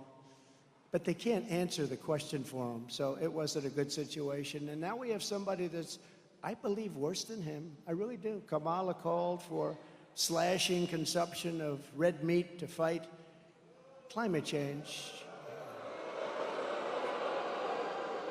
Now, you know what that means, because in a couple of countries, they're actually getting rid of their cows and their cattle. They want to get rid of their cattle because they say it's environmentally unacceptable. So that'll be next. They're going to be coming to you, Tom. Please go to the legislature and get rid of all cows, all cattle. Horses will be next, and at some point, I guess they'll go after the human also, won't they? It's crazy. It's crazy. The humans are next. No, she's terrible. She's terrible. I mean, she's as bad as you get. She supported mandatory gun confiscation, ripping firearms away from law-abiding citizens, and she said that a 80% tax rate is a bold idea that should be discussed. It's very interesting to her. I think that's nice. How about 80%? Kamala is also a total radical on abortion. Should we talk about abortion? Do you mind for a second, right? When you compare my position on abortion to that of Kamala Harris, my position is actually, it just polled, 8 points higher, and that's because she's a radical. She's an absolute radical on abortion. She wants abortion in the 8th and 9th month of pregnancy. Think of that. And right up until birth and even after birth. The governor of Virginia, the ex-governor, we have a great governor of Virginia right now, but the governor that preceded Glenn is, he was horrible. I call him Michael Jackson, remember? Remember his wife stopped him from doing a moonwalk? Oh, that was a good thing, because nobody could moonwalk like Michael. He wanted to moonwalk to show that would not have been good, but he blew it anyway. But he said, we put the baby aside. If the baby's born, we put the baby aside, and we discuss with the mother whether or not we terminate the baby's life. This is after. This is an abortion. This is called killing. This is called a word beyond abortion. This is called execution. Kamala supports taxpayer funds to pay for abortion for any reason. She even voted against legislation that would require medical providers to give care to babies born alive after an attempted abortion. They're the radical ones. You see, the Democrats really, and not all of them, because most of them agree with us, they're the radical ones, whereas our position is that abortion is now back to the states. They've wanted to have this.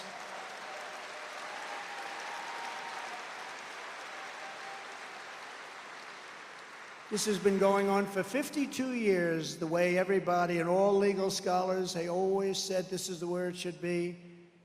Everybody wanted it back in the states. Democrats, Republicans, liberals, conservatives, and legal scholars. Every legal scholar wanted it back in the states. And then about 14 years ago, people started talking about the number of weeks, the number of months, the number of this, that.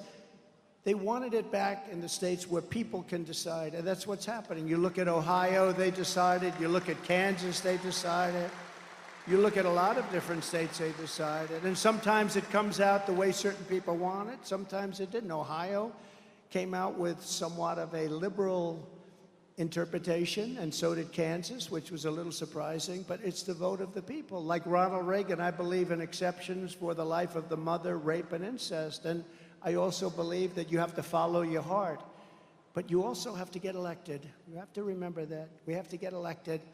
And I want to thank the 6 Supreme Court justices, Clarence Thomas, Samuel Alito, John Roberts, Brett Kavanaugh, Neil Gorsuch, and Amy Coney Barrett for the wisdom and courage they showed on this long-term, very contentious issue.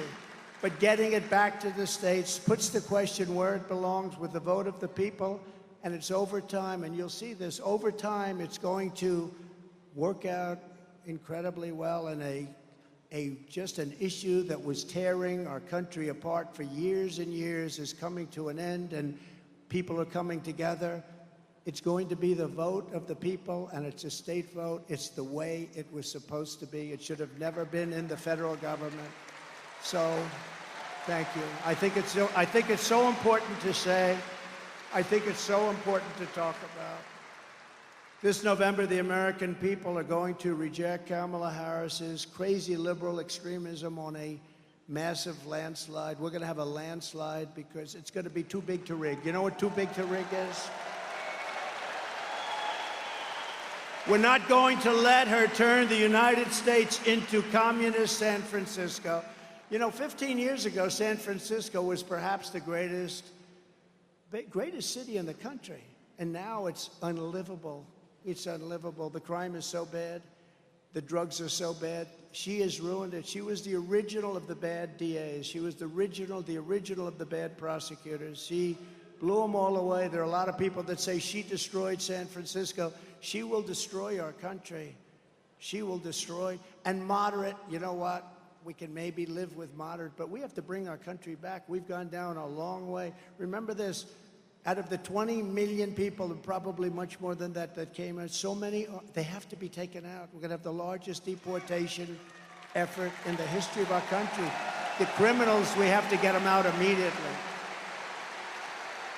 Every voter in Minnesota needs to know that when the violent mobs of anarchists and looters and Marxists came to burn down Minneapolis 4 years ago, remember me? I couldn't get your governor to act. He's supposed to call in the National Guard or the Army, and he didn't do it. I couldn't get your governor. So I sent in the National Guard to save Minneapolis while Kamala Harris sided with the arsonist and rioter and raised money to bail out the criminals, bail them all out of jail. Remember?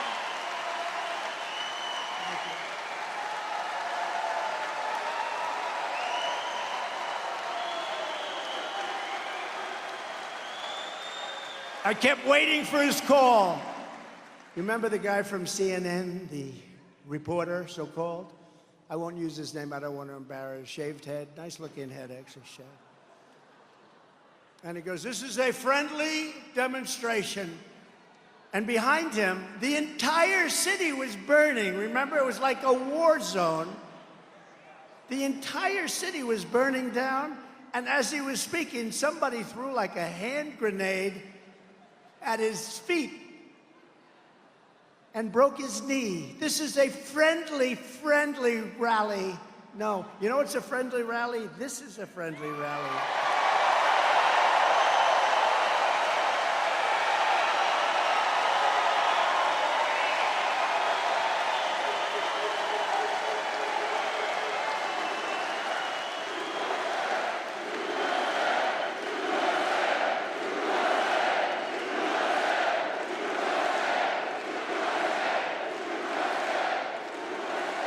By the way, I feel so bad. There are 25,000 people outside that cannot. If you people all go and vote, now, look.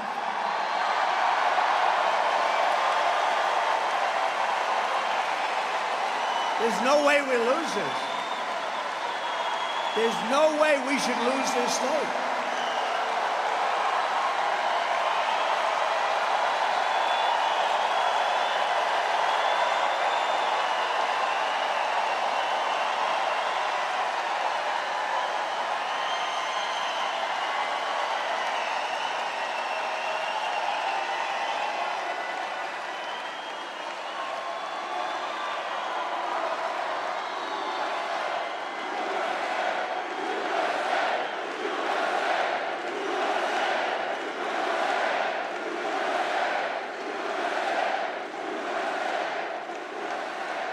The other day, Kamala had 972 people, we counted it.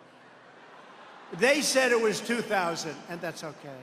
But they said She had a massive crowd of 2,000 people. It was under 1,000. But this, they never talk about this. They don't. Take a look at that. That's great camera work. I know it's not a news camera because they don't do that. Even the ones that are on our side, they don't show the crowd size. I love crowd size. We've always had the biggest crowds. In history, there's never been anything like this. No, you had to see, we drove from the airport to here, and practically the whole way, there were just thousands and thousands of people. It's incredible.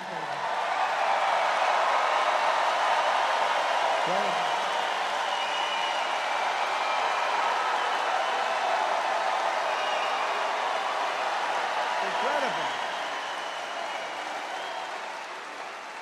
If they don't cheat, we win this state easily, okay? They cheat. They have no shame. They cheat. Do you understand that, you crooked people? They're the most crooked. They cheat. They cheated in the last election, and they're going to cheat in this election, but we're going to get them. They used COVID to cheat. And this time they'll try and find something, but we think we have them blocked. They have no shame whatsoever. You know, the amazing thing is the press, when they write about this rally tomorrow, they'll say, President Trump was here. He had a small smattering of people. A small, delicate crowd of a few people.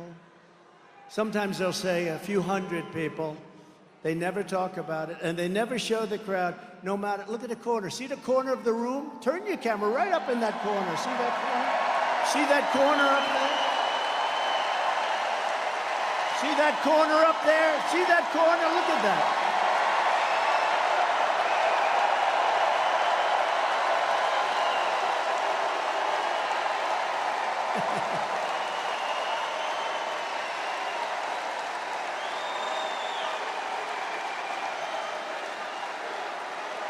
Look at him. Look at that guy. He's going crazy up there. He loves it. He's going crazy. He's got the worst seat in the House, and he's got more attention than anybody. Look at him.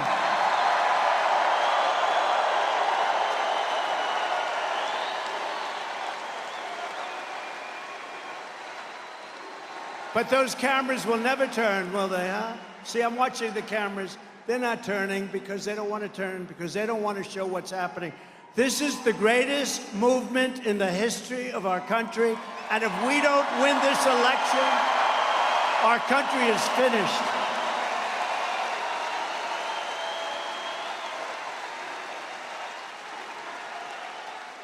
You know, I used to plead with the fake news, but now I learned it's not worth it, but I'd plead, show the crowd, please show the crowd. You know, I'd say, show the crowd.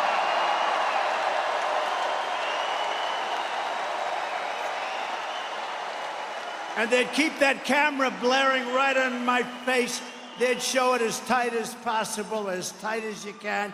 And I'd say, you gotta show the crowd, you gotta show it. And I actually thought in 2015 and 2016 when I started, because we had these crowds from the beginning, I have to say now they're bigger and better and stronger, I think, than ever before. Bigger and better. Look at it. That's, when I say the corner, you know the place is packed if those seats are gone. But I love that one guy up there. He's going crazy. We've made him a star. But I used to say, turn the camera, turn it. I went through, and I never understood, because it's actually good for them. It shows that people are watching something, so I figured it would be easy. Even the bad ones, they should do it. They should show the kind of crowd size, and they wouldn't do it. Even the friendly ones, I won't mention names, okay? But you know who I'm talking about. Friendly, they would never show the crowd. And then I realized what it must be. It's a metal object, and I figured they couldn't turn the camera because it's on steel tripods, and I figured it's very rigid. And then one night in late 2015, just prior to 2016, there was a terrible fight, like over there in the corner, where the only way a camera could get the fight would be to do a triple tripod loop, swirl underneath the people's legs. And that camera, I've never seen any piece of steel bend so much. It was like, they got every second of that fight. I said, you mean the cameras do turn very well? And they do. That was when I learned it's fake news, it's just fake news. But they won't show this crowd, they won't show them. But more impressive than this crowd is honestly the people outside. You have thousands and thousands of people. So we love them. We love them. We love them.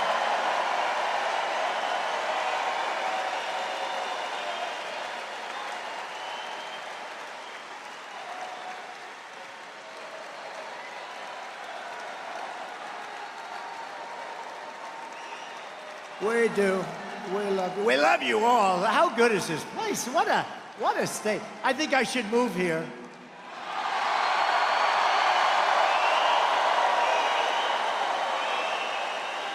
No, but we have a lot of states. They're all, look, they all see what's happening to our country. They're all incredible. We always have packed houses, to put it mildly, like this. I mean, the spirit has never, ever been like this. We did great in 2016. We did better in 2020. There's never been spirit like this, Tom. I don't think we've ever had, Pete, never had spirit like this. Great hockey player, by the way. Great hockey player. Pop, great hockey player. We've never had spirit like this, so we have to do it. We're going to turn it around fast. We'll turn this thing around real fast. You're going to be so happy. Kamala urged her followers to donate to the so-called Minnesota Freedom Fund, helping raise $35 million to set loose violent offenders after they shot at police, looted your stores, sexually assaulted innocent victims, and committed all sorts of other heinous crimes. One of the criminals Kamala helped bail out of jail was Sean Michael Tillman, very famous now, unfortunately, a repeat offender who, with Harris's help, was set free. She set free many very bad people. And then he went on a murder rampage. He killed a man on a train platform in St. Paul, shooting him 6 times in the head. Okay? She just turned him free. Ultra-liberal Kamala Harris will deliver crime, chaos, mayhem, and death to our country. I will restore law and order, justice in America.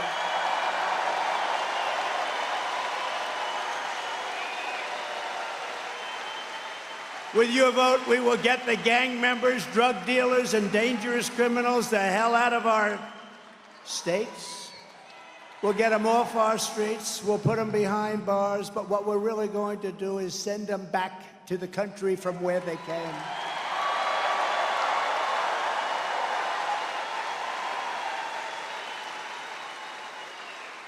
You know, a certain country in South America, and by the way, they're coming from all over the world. They're coming from the Congo in Africa, 22 prisoners. Where do you come from, Congo?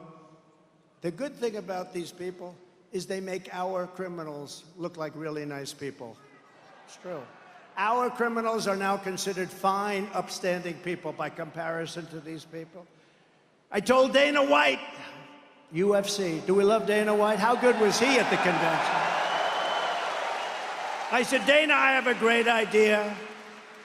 Take your great championship fighters from all over the world, you're champions right now, but start another league, called it an illegal migrant league. And then take the best of those fighters and let them fight. I believe the migrants will win. I think it's crazy. You know, I told that little sort of a sarcastic joke. The press went crazy with it. He wants to start a migrant league. He wants to start a migrant league. I was going to tell you when I was up here 2 months ago, I imitated Biden because he can't find the stairs ever. The stairs, stairs, stairs, stairs. 2 stairs. Get so many stairs. Get so many stairs, it's like too many stairs. I don't know what the hell they need them for. But they spend a lot of money. Government often will spend. Government has many more stairs than private. We put up like 1 stair. They put up like 12.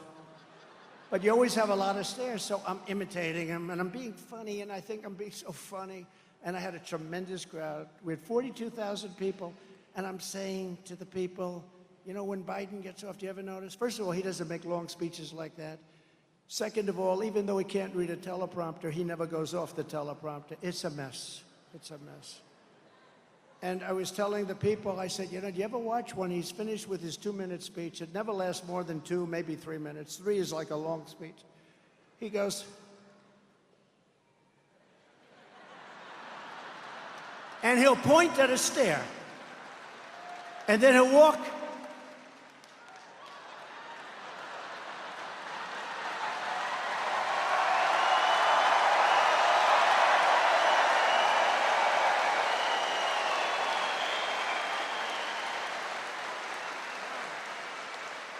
He'll point right at the stair, and then he won't be able to find the stair. This is what we have negotiating nuclear weapons with Putin, with Kim Jong-un, with President Xi of China. No, this isn't going to work out. Bad things are going to happen. But I called my wife. I said, who else could do it? Who else could do it? I had 50,000 people. How great was my speech? How did I look? How great was I? It's on speech. I said, First Lady, how great did I look? She said, there was something wrong with your hair tonight, it looked like. She said, you were okay, but, you know, I have 50,000 people. Elvis didn't have 50, and he had a guitar. I had no guitar. I didn't have the use, right? Elvis had a guitar. He had a lot. We love Elvis, right? But he had a guitar. I don't have a guitar. So we'd have like 50, 60, 70. You know, we had 107,000 people in New Jersey, on the Jersey Shore. Wildwood, New Jersey was beautiful. We had 25,000 people in the South Bronx, and it was like a love fest. It was like a love fest. 25,000 people. And I said to the First Lady, how great was I tonight? I didn't like your hair. I didn't like that. I said, who the hell else can get 52, 58, 79? We had 79,000 people in South Carolina. Who can get it, First Lady? And she didn't care about that. Then I called her, finally. I called her, she said, you were great tonight. Oh, I said, that's great. Thank you very much. And I said, how else? I mean, was it really good? Yeah, but there was a problem. Why couldn't you find your way off the stage? They said you couldn't find. So these people, I was playing and having fun, imitating Joe Biden not being able to find the stairs. And they said that Trump couldn't find the stairs off the stage.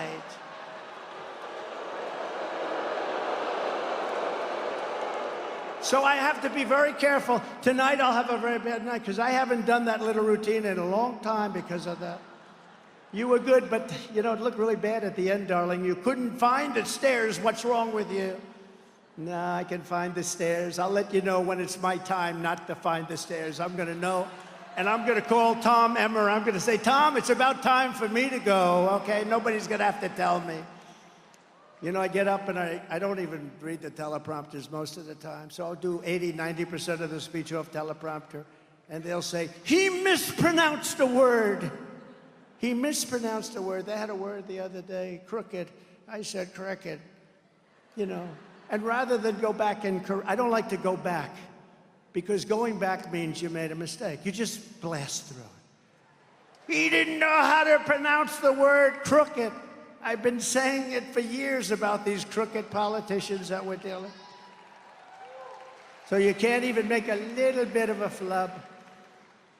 But even after the rioters did hundreds of millions of dollars worth of damage in Minnesota, Kamala Harris declared the so-called peaceful protests, quote, are not going to let up, and they should never let up.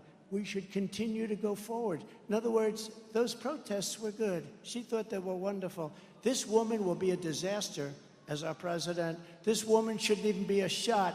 And you know what? They have many better people than her, but they never gave them the chance. Many better people. I know all of them. Some are very good. Kamala Harris was the original Marxist district attorney. She destroyed San Francisco, and she will destroy our country. She will be the worst president we've ever had. She will be worse than crooked Joe Biden.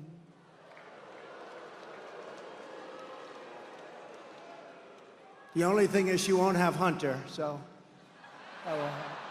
Where's Hunter? Remember the sign we did? Where's Hunter? That became, remember that one? I said, where's Hunter? The next day, my people are doing shirts. Where's Hunter? That was the big one.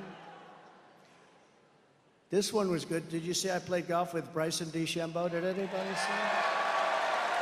Yeah. Played okay. It was good. Won a lot of club championships, and I'm playing with him. First of all, he's like 29 years old. He hits the ball a mile. but I hit it far also, and we played very good, and it was a break 50. Break 50, that means you have to get 13 birdies and 5 eagles. That's very tough. The par threes are actually make it the toughest, right, for those of you that are golfers, but I played with him. He said, I can't believe how good you are. No, I play good. So what happens, and I was, I helped him a lot, but he does hit the ball like about 380. It helps. It helps when you can hit it 380. He's the longest hitter on tour. He just won the U.S. Open. He's a handsome guy. He's a great guy. He loves the people, loves the country. But that became the #1 trending thing because Joe Biden, who I watched him, I was always a nice athlete, a really good athlete, but I don't want to brag. Challenged me to a round of golf. He challenged me.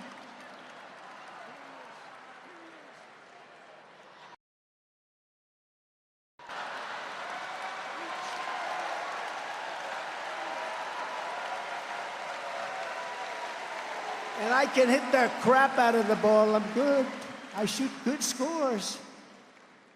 And when you win a club championship, that means you can play under pressure. You can ask a lot of the people up there, like Brett Baer. Brett Baer's a good golfer. Ask him, can Trump play?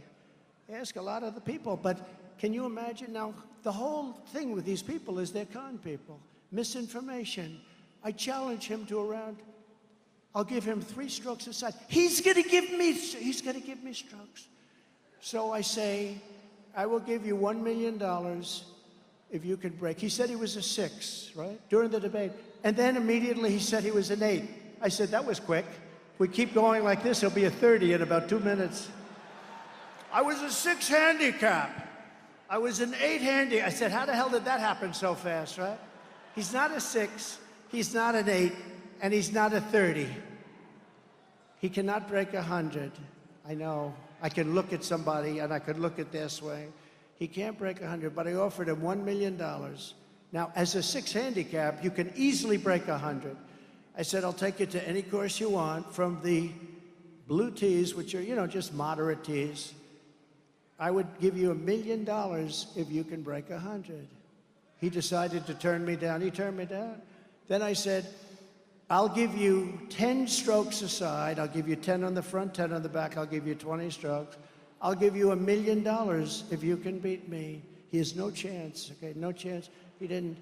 But they talk a good game. It's all talk. It's good. It's all, pilots come to the White House. I used to be a pilot. My uncle was eaten by cannibals, right?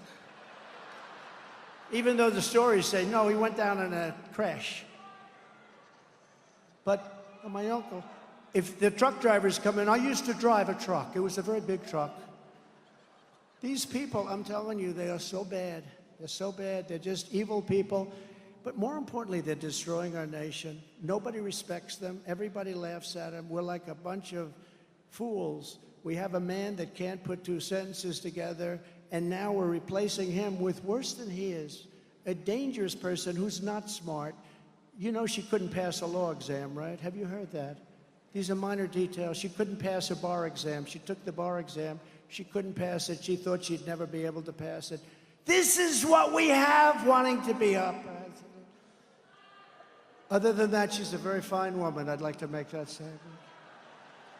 No, she's a radical left lunatic, and she's going to destroy our country, and we're not going to let her do it because we're going to win this election in a landslide. Right? You look at it. Kamala supports ending cash bail nationwide. No bail. If you kill somebody, that's okay. Come back whenever you're ready. We'll give you a little trial, put you in jail for about 2 days. Which means releasing violent criminals immediately after arrest right onto the streets. She wants to abolish jail sentences for parole violators. She endorsed defunding the police, and she sponsored a bill to strip police officers of legal protection. She wants the police officers to go out and protect themselves and defend themselves and hire lawyers. You got to go hire a lawyer. These lawyers would take what they make in 1 year, they'll take it out of their hides. You can't do that. We're going to give immunity to police so they can do their job. I'm giving federal immunity to police officers so they can do their job. I think it's good. She wants to leave our communities at the mercy of deranged criminals and violent mobs. Unlike Kamala Harris, under my leadership, we will never defund the police, and we will give our heroes the protection, resources, and respect that they so dearly reserve. We're not going to take away their pensions. We're not going to take away their homes. We're not going to destroy their lives and their families' lives. We are joined today by an incredible woman who I just met, took a picture backstage, Shannon Owen, the widow of Pope County Deputy Josh Owen last year. Very handsome. Josh was on his 44th birthday, right on his birthday. He was out for a steak dinner with Shannon and his 10-year-old son when he got a call to, there was a problem, a domestic disturbance. A short time later, Shannon got the news that her husband was shot and killed in the line of duty. Shannon, we grieve for your loss, and we know how great a man he was. The police officers told me, told everybody else how great a man he was, and we are immeasurably grateful for your sacrifice. I would love to ask Shannon to come up for a moment. Shannon, can you do that? Shannon?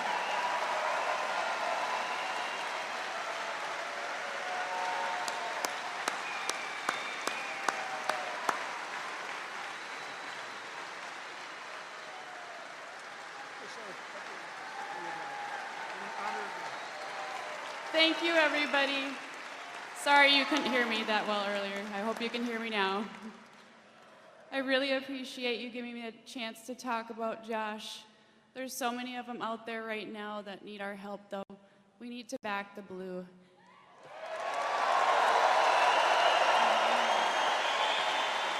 And we need to say what Trump said and overfund the police.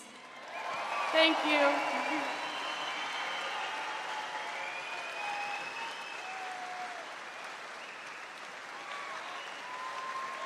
Thank you, Shannon. Incredible.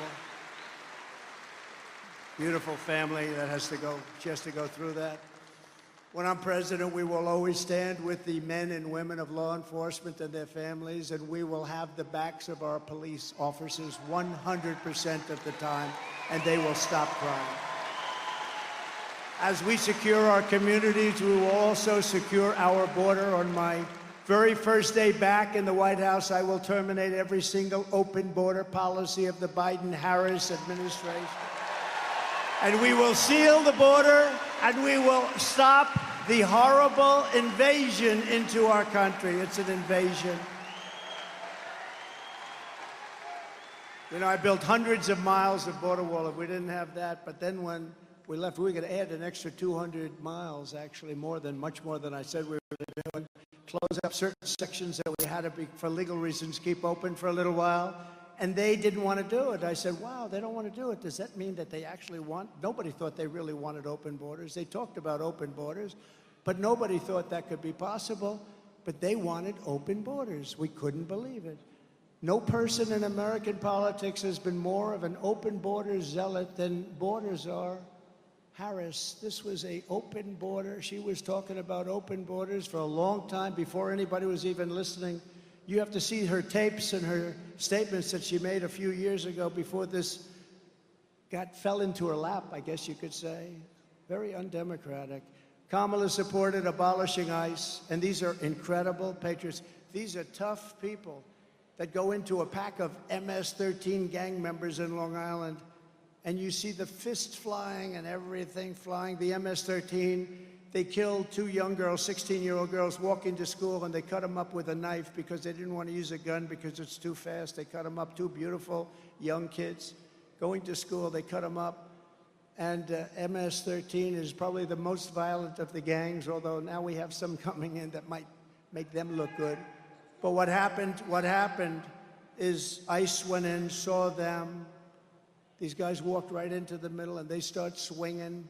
3 minutes goes up, and they're bringing these guys from MS-13 out. They're unconscious, bringing them out like this and putting them into a paddy wagon. And we took them out and brought them back to their country, or we put them in jail in some case. No, the ICE agents are great patriots. The Border Patrol are great patriots. But she was really something. She compared ICE agents to members of the KKK. She voted in favor of deadly sanctuary cities where you protect the criminals at all costs. She supports decriminalizing illegal border crossings, and she supports mass amnesty for all illegal aliens, even if they happen to be criminals from another country. Under borders are harassed. Millions of migrants are pouring across our border. They are coming not just from South America. They're coming from Africa, Asia, the Middle East. They're coming from everywhere. And as I said before, they're coming from prisons and jails. There's a slight difference. Mental institutions, insane asylums, and terrorists at levels that we've never seen before. We have terrorists coming in at levels that we've never seen come in before.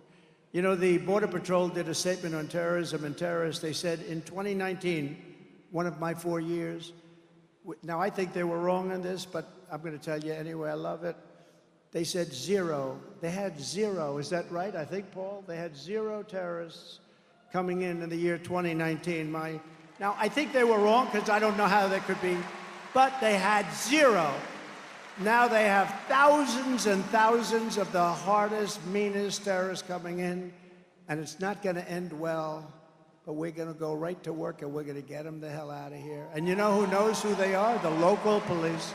Our local police, they know their middle name, they know everything about them.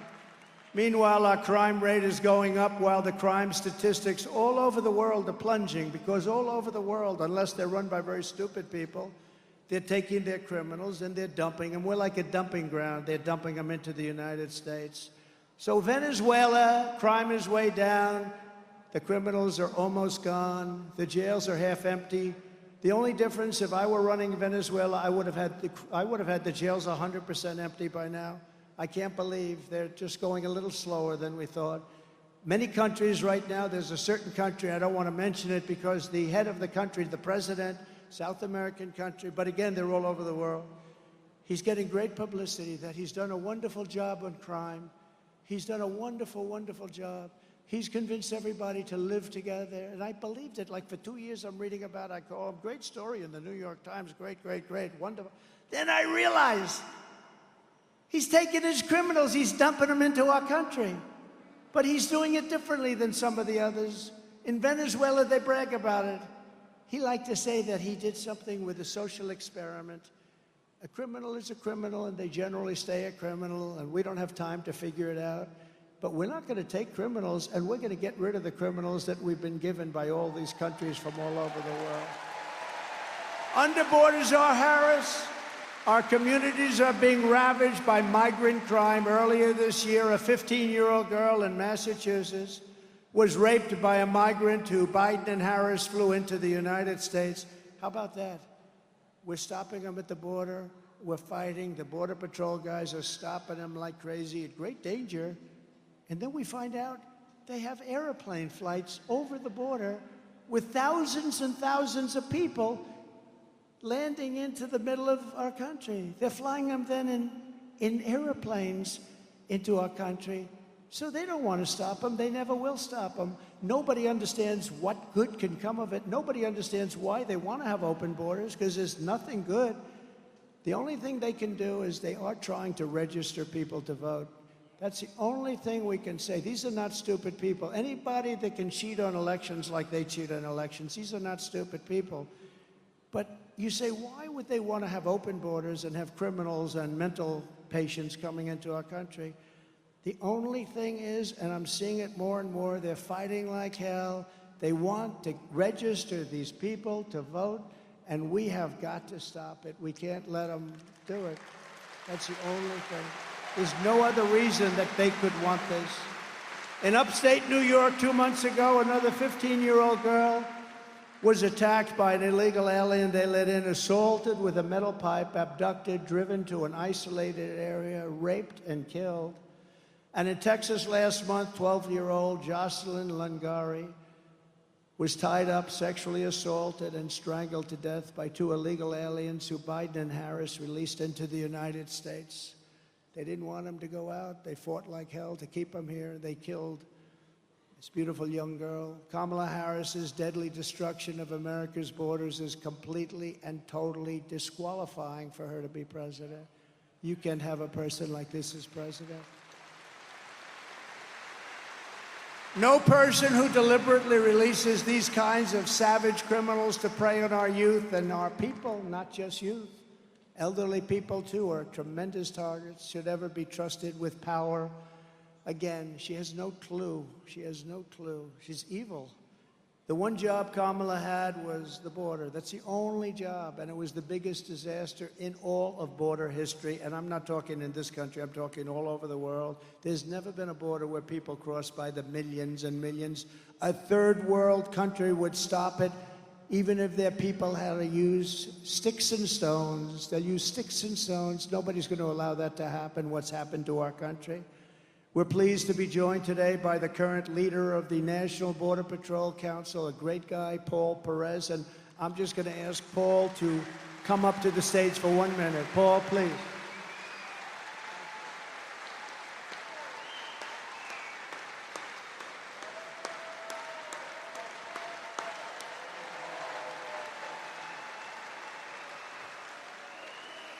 So like I said earlier,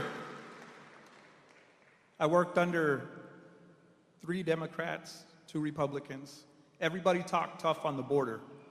Only one president actually backed it up. That was Donald J. Trump. Joe Biden doesn't care about the border. Border czar Harris doesn't care about the border. Do you guys remember the interview when they asked her if she was going to go to the border, and she laughed about it and said, well, I haven't been to Europe. There's nothing funny about border security. Tell that to the families that have lost loved ones, to the victims of illegal alien crime. President Trump is the only one that has stood with them. I've seen it with my own eyes. He's done it. He's strong on the border. Border czar Harris needs to go.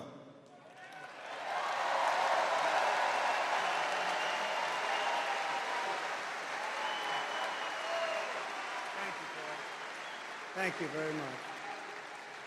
Great people. Their people are, it's so much easier for them to just say, let's do nothing like they were told to do, but they can't do it. They love the country. Brandon Judd, your friend, they love the country, and they want to solve the problem. And by the way, I have a couple of people here, actually many people, Front Row Joes. I want to thank you very much, Front Row Joes. These guys, they've come to over 200 rallies. They were at a rough one 2 weeks ago. I know I saw him sitting up front with a whole group of a lot of Front Row Joes, right? That was a nasty one. That was one. We lost a great person, Corey, firefighter, great man, and 2 people really badly hurt, but they're okay. They're getting better. And I saw the whole group. They had like 40 of them, Front Row Joes.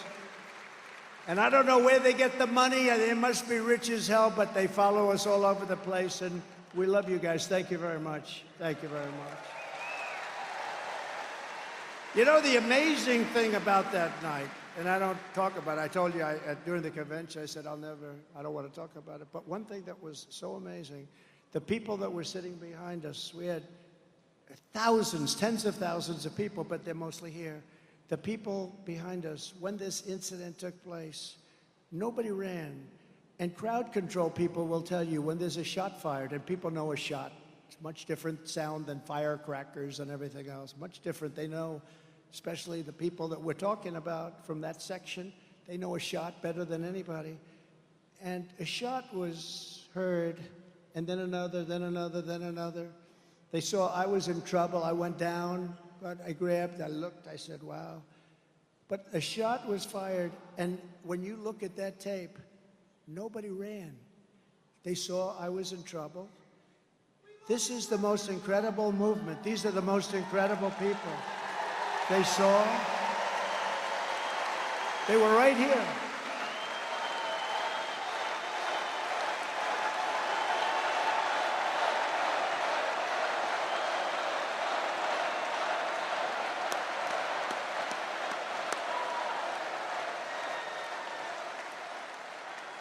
And it was a group similar to this, a little bit larger, twice the size.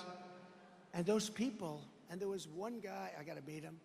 He was dressed in black. He had sort of a green floppy hat on. Not only didn't he run, and there were others that did this too, he stood up. Bullets are going, you're just looking. Did you see it? Does everyone? I mean, you've seen this clip hundreds of times. People call up, they see it hundreds. They just, but look at that guy. He's not afraid. And then he's pointing. There he is. And the Secret Service sniper with one bullet, he did a great job. It would be nice if it would have been earlier. One bullet from a much further distance.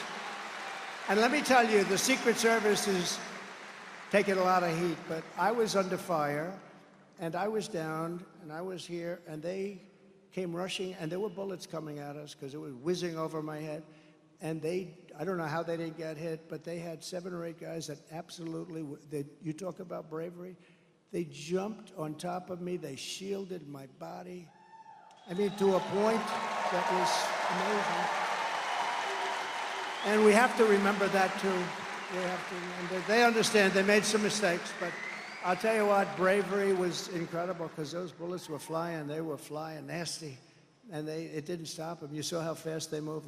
They just moved and they jumped on me. I could show you an arm here. I said, these are strong people, but I'll tell you, they were very brave people. That was a very incredible thing. And fortunately, maybe it could have been a little bit earlier, but that sniper for Secret Service, he was a world-class shooter. And from probably 400 yards, that's 4 football fields, because he was over there, quite a bit away. And this guy was over here, 130 yards away. So you add it up and you double it or triple it. And one shot, boom, because if that didn't happen, a lot of people would be gone right now. A lot of people. But there was great bravery displayed, and you have to hear that also. You have to hear that. There was no like, oh, let me get out of here. I want to resign immediately from Secret Service. No, there was incredible. Every one of them. There wasn't one that was slow. A woman who was on my right, she was shielding me, beautiful person. She was shielding me everything she could. And she got criticized by the fake news because she wasn't tall enough. Well, you know, she wasn't tall enough because I'm tall and she wasn't tall enough. And she was criticized. She was so brave. She was shielding me with everything. She wanted to take a bullet because the bullets were flying. Incredible. And every one of those guys. But the amazing thing is the people behind me, and you didn't see this because you don't see it, but we had a field as far as the eye could see, much more than what we have here. If you added everything up, it would probably be like that. But even more than that, we had a field as far as the eye could see. Nobody ran. And the crowd experts say when there's a shot fired, like at a soccer stadium, the whole place, they call it a stampede. They run for the gates. Nobody ran because they saw I was in trouble. And it's an amazing thing. I'm telling you, this is a movement the likes of which nobody has ever seen before. And I feel the same way about that. Right? Thank you. Those people are great. I just want them to know that. They're all sort of famous now, you know. But it's not, you don't see one person running off that platform. The women, a couple of them ducked, but they got up. They got up, everyone. There's not one person that ran, and some of these guys and some of the women, they stood up in the face of all that noise and all that scary stuff, and with all the blood that they were witnessing, they stood up and they were looking right, because they wanted to help Secret Service and they wanted to help the police. They wanted to find out who that guy was. So I just thank that whole crowd, but those people behind me and the people in front were the exact same thing. You just didn't get to see them. If Baltazar Harris stays in charge, every week we will bring a never-ending stream of illegal alien rapists, bloodthirsty killers, and child predators to go after our sons and daughters. That's what's going to happen. Nothing good is going to happen out of this. If I'm elected, we will immediately deputize the local police and form a massive dragnet to scour the nation for the monsters who are murdering and raping our children, and we will ship them out of our country immediately. And those countries will take them back. You know, under President Obama, they wouldn't take them back. They said, no, sir, we can't do it. They won't take them back. They put planes on the runways. I said, what do you mean planes? They put planes on the runways, so when we fill a plane full of MS-13, we're going to land in Guatemala or Honduras or El Salvador or some country. We can't land the plane. They have planes sitting on the runway. This has gone on for years, so I said, I want them all out of here. They said, we can't for that reason. They have the roads all clogged. I said, how much money do we pay them? Because we pay everybody money because we're so stupid. So the three countries, we paid about $750 million a year for economic development. I haven't seen too much economic development. So I tell them, I said, tell them they're delinquent, they're in violation of everything, and we're not paying them anymore. And they did. They said, we're not paying you anymore. And the next day, I got 3 calls from the presidents of those 3 countries. I won't tell you exactly which ones, but you sort of have an idea. And they said, Mr. President, sir, is there a problem? Now, you have to understand, they've been telling Obama and Biden for years, we're not taking your people back, and we just kept paying them like stupid people, pay, pay, pay. I said, they're delinquent. I said, you're delinquent. But they said to me, sir, is there a problem? We seem to have a problem. This was early in the morning. I got 3 separate calls almost at the same time. Is there a problem, sir? Because they were notified there's no more money coming their way. I said, yeah, the problem is all the people, and they send them. They don't just come here. They send them. They put them in caravans, and they send them. And they put most of their bad ones in those caravans. They put the prisoners, they put the mental patients, they put a lot of bad ones. So I said, no, we're not sending you any more money. They said, sir, we would be so delighted to take back MS-13. We love them very much. They took back everybody. From that point on, we took out thousands and thousands of criminals, and we sent them back to their country. They said, we would be delighted to take them back, sir. And we took out thousands and thousands, and like Dwight Eisenhower, people think of Dwight Eisenhower as a moderate, but he wasn't a moderate when it came to the border. He was the toughest guy we had as a president. He hated when people would come across our border, and he would deport them immediately. Dwight Eisenhower, you don't think so? We have no choice, but we're going to have to do it, but we have a much bigger problem than he ever did, and the problem was caused by Kamala and Joe, Crooked Joe. I wonder if Joe got any money for doing that. Kamala wants to be the president for criminals and illegal aliens. I want to be the president for law-abiding Americans of every race, religion, color, and creed. Harris is so extreme and unhinged that she has even declared the terms illegal alien and radical Islamic terrorism to be forbidden and unacceptable. You're not allowed to use those terms, but that's what it is. Some of it. If she's elected, she will flood our country with refugees from Hamas-controlled terrorist epicenter in Gaza, the Gaza Strip. She wants to deposit thousands of jihadist sympathizers in Minnesota. You know that. You already have enough. I mean, how the hell do you have these Congress people elected? Ilhan Omar. No, she went to a speech when I was running. When I was first running, and I, you know, in all fairness, I never did this stuff before I'm running, and this lunatic was in the audience. She started screaming. I said, who the hell is that? And it's the same crazy person that I watch every night. She's nuts, and she gets reelected by not a lot, but she gets reelected. How do you have people like that? I'm telling you, I was making a speech, and we had a lot of people, and she was like there someplace. And she got up and started screaming. I said, that woman is insane. She's crazy.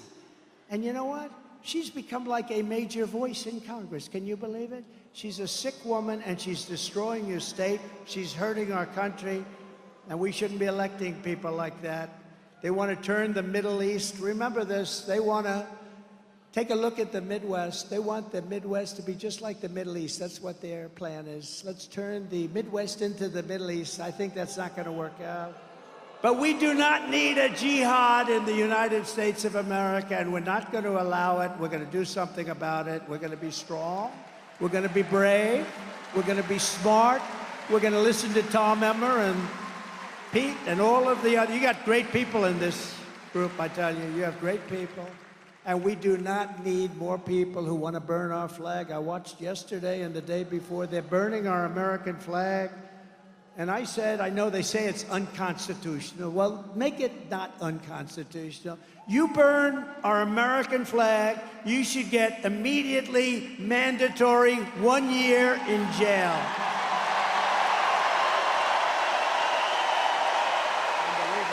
Unbelievable. Go for it. To do it.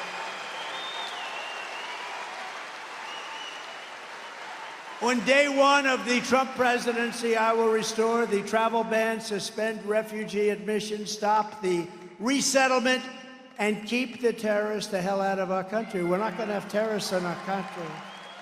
It's no wonder the Democrat Party and their thugs are so desperate to stop us. They know that we are the only ones who can stop them, us. All of their persecution is only happening because I am running for president and leading big in the polls, including in the great state of Minnesota. I saw a poll today where I'm up 2. Doesn't mean much, but it means something, right? 1972, Richard Nixon was elected. Can you believe that? I think there's some hanky-panky going on because I've had a lot of rallies here. We have rallies, what I've done for your upcountry with the iron ore. And those people, they loved us, and then these guys came back and they changed everything, and just disgraceful what they did. But I think, I'm telling you, if we have an honest election, we're going to blow it out in Minnesota. We'll blow it out. Just look at the crowds, look at the people back there. The radical left Democrats rigged the presidential election in 2020, and we're not going to allow them to rig the presidential election in 2024. We're not going to allow it to happen. And every time the radical left Democrats, Marxists, communists, and fascists indict me, I consider it a great badge of honor because I'm being indicted for you. Never forget, our enemies want to take away my freedom because I will never let them take away your freedom. I'm not going to let it happen.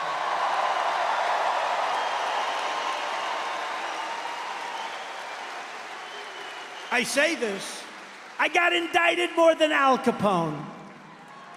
You know, he was the meanest, most vicious guy. Scarface, many movies made about Alphonse. He's a fine gentleman. If he didn't like you at a dinner, you were automatically dead before you got home to your lovely wife and family. What happened to Dad? Well, he had dinner with Al Capone, never made it back. He was in the foundation of a building down the road. I got indicted more than him for what? Saying the election was crooked. The election was crooked. What a disgrace. You know what? And it works both ways. I mean, they're setting a terrible precedent. This has never happened before. Never, ever. It's never happened before. They want to silence me because I will never let them silence you. And in the end, they're not after me, they're after you. I just happen to be standing in their way. That's true. So just in closing, I have to say, because we're really joined by great people, we're pleased to be joined tonight by many fantastic Minnesota patriots, including House Majority Whip, and I can tell you he's a tough guy and a strong guy, and we've become, I really believe, really good friends, and he's working the state. He's going to give me the biggest surprise on November 5th. Tom Emmer, great guy. And Mrs. Emmer, more important. Thank you both. Thank you both. Great couple. And members of Congress, he's a great hockey player. We're in a big hockey arena, but he's a great one of the best. Pete Stauber. Pete, thank you very much. Brad Finstadt. Brad, thank you. Great. Good job. Michelle Fischbach. Thank you, Michelle. Great job. You have great people here. Minnesota House Republican leader Lisa Damon. Lisa, wherever you are. Thank you, Lisa. And Minnesota Senate Republican leader Mark Johnson. Thank you, Mark. Thank you, Mark. Great job. We have great people. We have great people on this state. These are great leaders. They're patriots. From the moment we take back the White House from Kamala Harris and crooked Joe Biden, I believe we're going to have the 4 greatest years in the history of our country. We're going to do it fast. We're going to turn it around fast. We're going to get it started fast. Starting on day 1, we will end inflation and make America affordable again. It's not affordable now. People are dying. They can't afford bacon. They can't afford anything. To bring down the prices of all goods, we will stop the Biden-Harris war on American energy, and we will drill, baby, drill. We're going to drill. Right? We're going to bring that sucker down. I will terminate the Green New Scam, the greatest scam in the history of our country. Trillions of dollars being thrown out the window.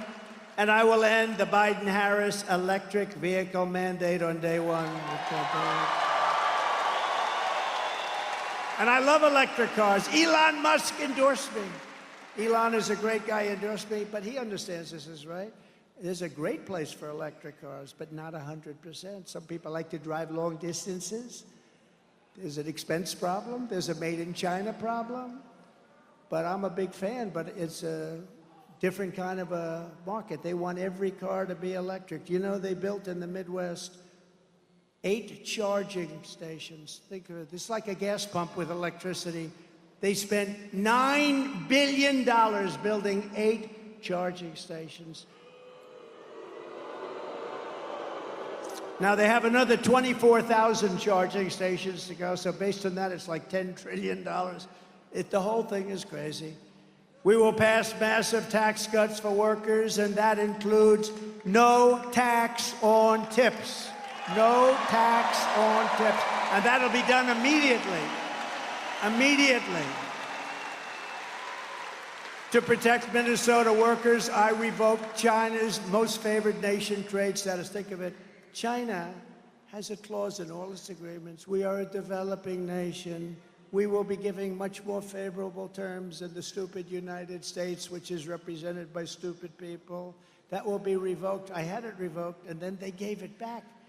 I mean, you got to ask, how much money did Biden get from China? Could I ask you that? It's a lot, right? Millions of dollars, right? From Russia, they got $3.5 million. I know that. Remember I asked? Why did the mayor of Moscow's wife give them $3.5 million? And Chris Wallace, who's not the father, believe me, this is not Mike Wallace, this is Chris Wallace. There's a difference of about 300%.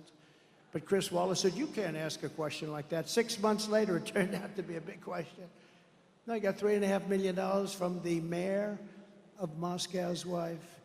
And I will pass the Trump Reciprocal Trade Act. That means that if China or any other country makes us pay a tariff or tax of 100 or 200 or 300%, we will make them pay a reciprocal tariff of 100, 200, or 300%. You heard us, and we heard you. It's an eye for an eye. It's about time. And just as I did before, I will also rescue the Minnesota Iron Range. I rescued it. It was so beautiful. I'll never forget when I did that, I came up, and there were guys that worked there that had lost their jobs for years. These crazy people, they closed it down for no reason. It's the best material, the best iron ore there is in the world. You know that.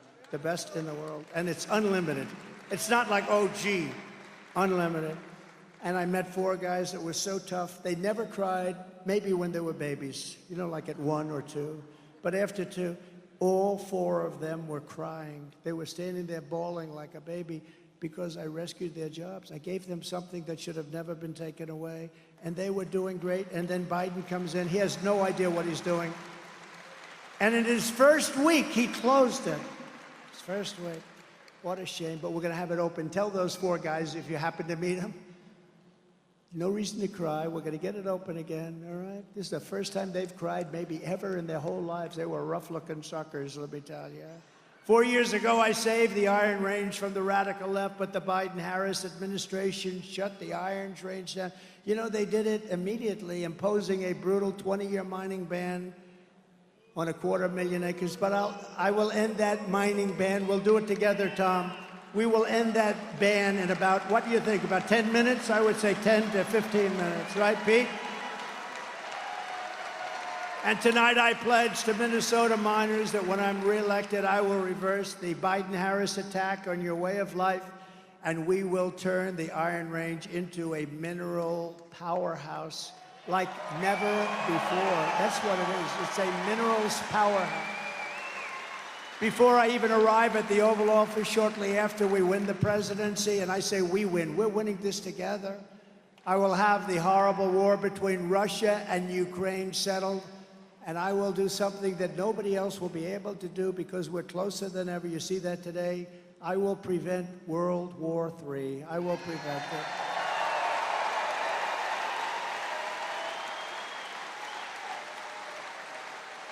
I will restore peace through strength. That's what we had. We didn't have to fight.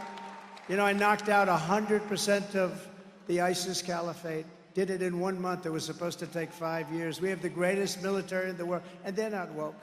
Some of the stiffs on top are woke, but nobody cares about them. In my next term, we will build a great Iron Dome missile defense shield over our country, a dome like has never been ever seen before, and it will be entirely made in Minnesota and in the USA. It's going to be fully made in the USA, and Minnesota's got a big piece of it. You know, Israel's got it, and today they had a problem where something happened, but they knocked down, 6 months ago, 300 missiles were knocked down. If they weren't knocked down, it would have been devastation. But they, out of 300, one got through a little bit, it limped through and fell down harmlessly to the ground. But it essentially knocked out all 300. We're going to have something that's even superior, and why shouldn't we have? It's our technology. Why shouldn't we have protection so that we can protect this state and this country? Why shouldn't we? We do it for everybody else. We don't do it for ourselves. America first. I will not cut 1 penny from Social Security or Medicare, and I will not raise the retirement age by 1 day, not by 1 day. And for 4 years, I didn't. For 4 years, you saw that, I didn't. By contrast, Kamala Harris cast a tie-breaking vote to cut Medicare by $237 billion. You didn't know that? A betrayal of American seniors. She betrayed American seniors. She's the one that cast the final vote. We're going to rebuild our cities into beacons of hope and safety and beauty better than they have ever been before. We'll have to work with Democrat governors and mayors in some cases, but we'll work with them. We got to bring back our cities. Our cities are a travesty. We will take over the horribly run capital of our nation in Washington, D.C., and clean it up, renovate it, rebuild it, make it the most beautiful capital of the world, and get rid of the nightmare of murder and crime. It will be a safe city again. On day one, I will sign a new executive order to cut federal funding. We are going to cut federal funding for any school pushing critical race theory, transgender insanity, and other inappropriate racial, sexual, or political content onto the shoulders of our children. And I will not give 1 penny to any school that has a vaccine mandate or a mask mandate.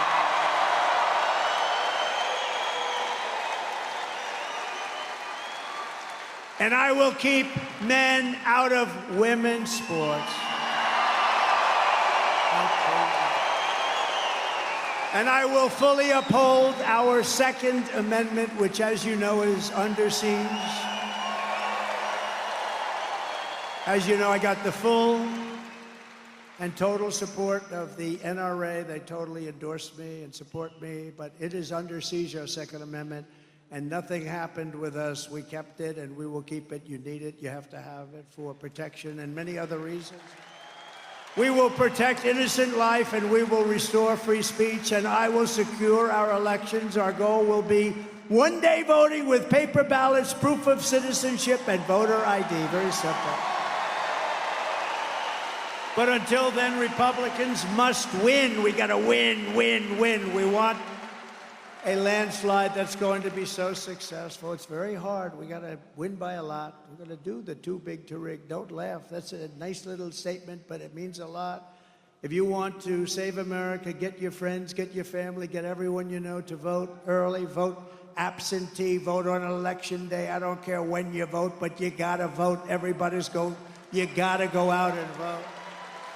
And if you want to help us ensure election integrity, sign up at protectthevote.com. Protectthevote.com.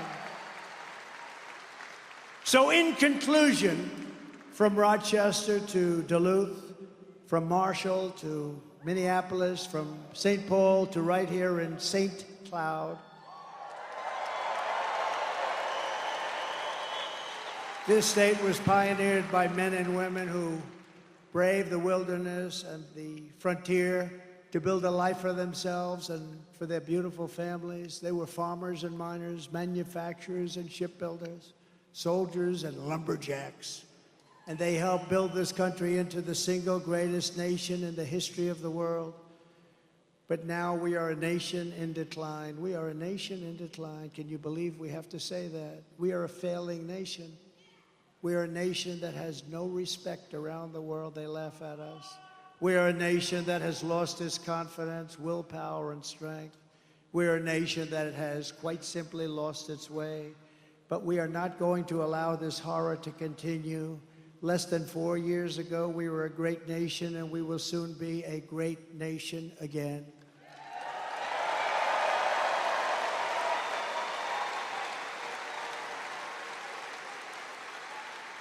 With our leadership, every disaster Joe Biden and Kamala Harris have created can be fixed, and it can be fixed very quickly. You will be amazed at how quickly it will be fixed. This country will be put back together very soon. Every problem can be solved, and every wrong can be rectified. By this time next year, America's borders will be strong, sealed, and secure. Inflation will be in full retreat. Our economy will be roaring back. Optimism will be surging. The American dream will be thriving again for citizens of every race, religion, color, and creed.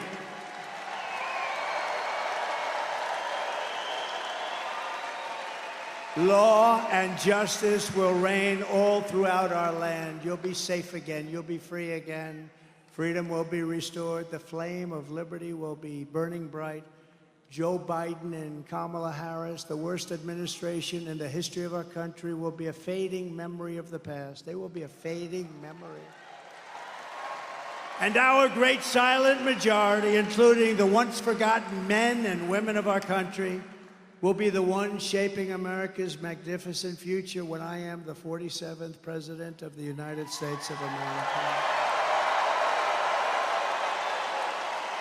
Because we are all Americans, and together we will show November 5th to be the most important day in the history of America. We are one movement, one people, one family, and one glorious nation under God. And together we will make America powerful again. We will make America wealthy again. We will make America strong again, strong. We will make America proud again. We will make America safe again. We will make America free again. And we will make America great again. Thank you very much. God bless you. Thank you. Thank you. Thank you, Minnesota. Minnesota, thank you.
انتقل إلى رحمته تعالى المكتوب عليه وعلى كتابه الماء فقدي مياه غابات السماء عيد أجمل السفر إذا بدأت اليوم يزال ماء أبو طالب غير يربيع إبراهيم سمير ربيع أبو طالب نازل طاهر الحلبي رجل البيت أبو طالب حازم أسعد أبو طالب لهم الرحمة ولكم من بعد أهلكم المقام الدخل الساعة 11 بمركز الثاني انتقلوا إلى رحمته تعالى المحطوط على شبابهم الماء المتصلين مياه معباد الشعار رميز أدهى الصفد أذان مسألة الموت يزعل ما يفعل القرآن ظل رفيع الوالدين أمين ربيع الأطفال نادي طريق الحال رجل بيت الأطفال حازم أسعد الأطفال لهم الرحمة ولكم من بعد أنتم الوفاء الدخل الساعة 11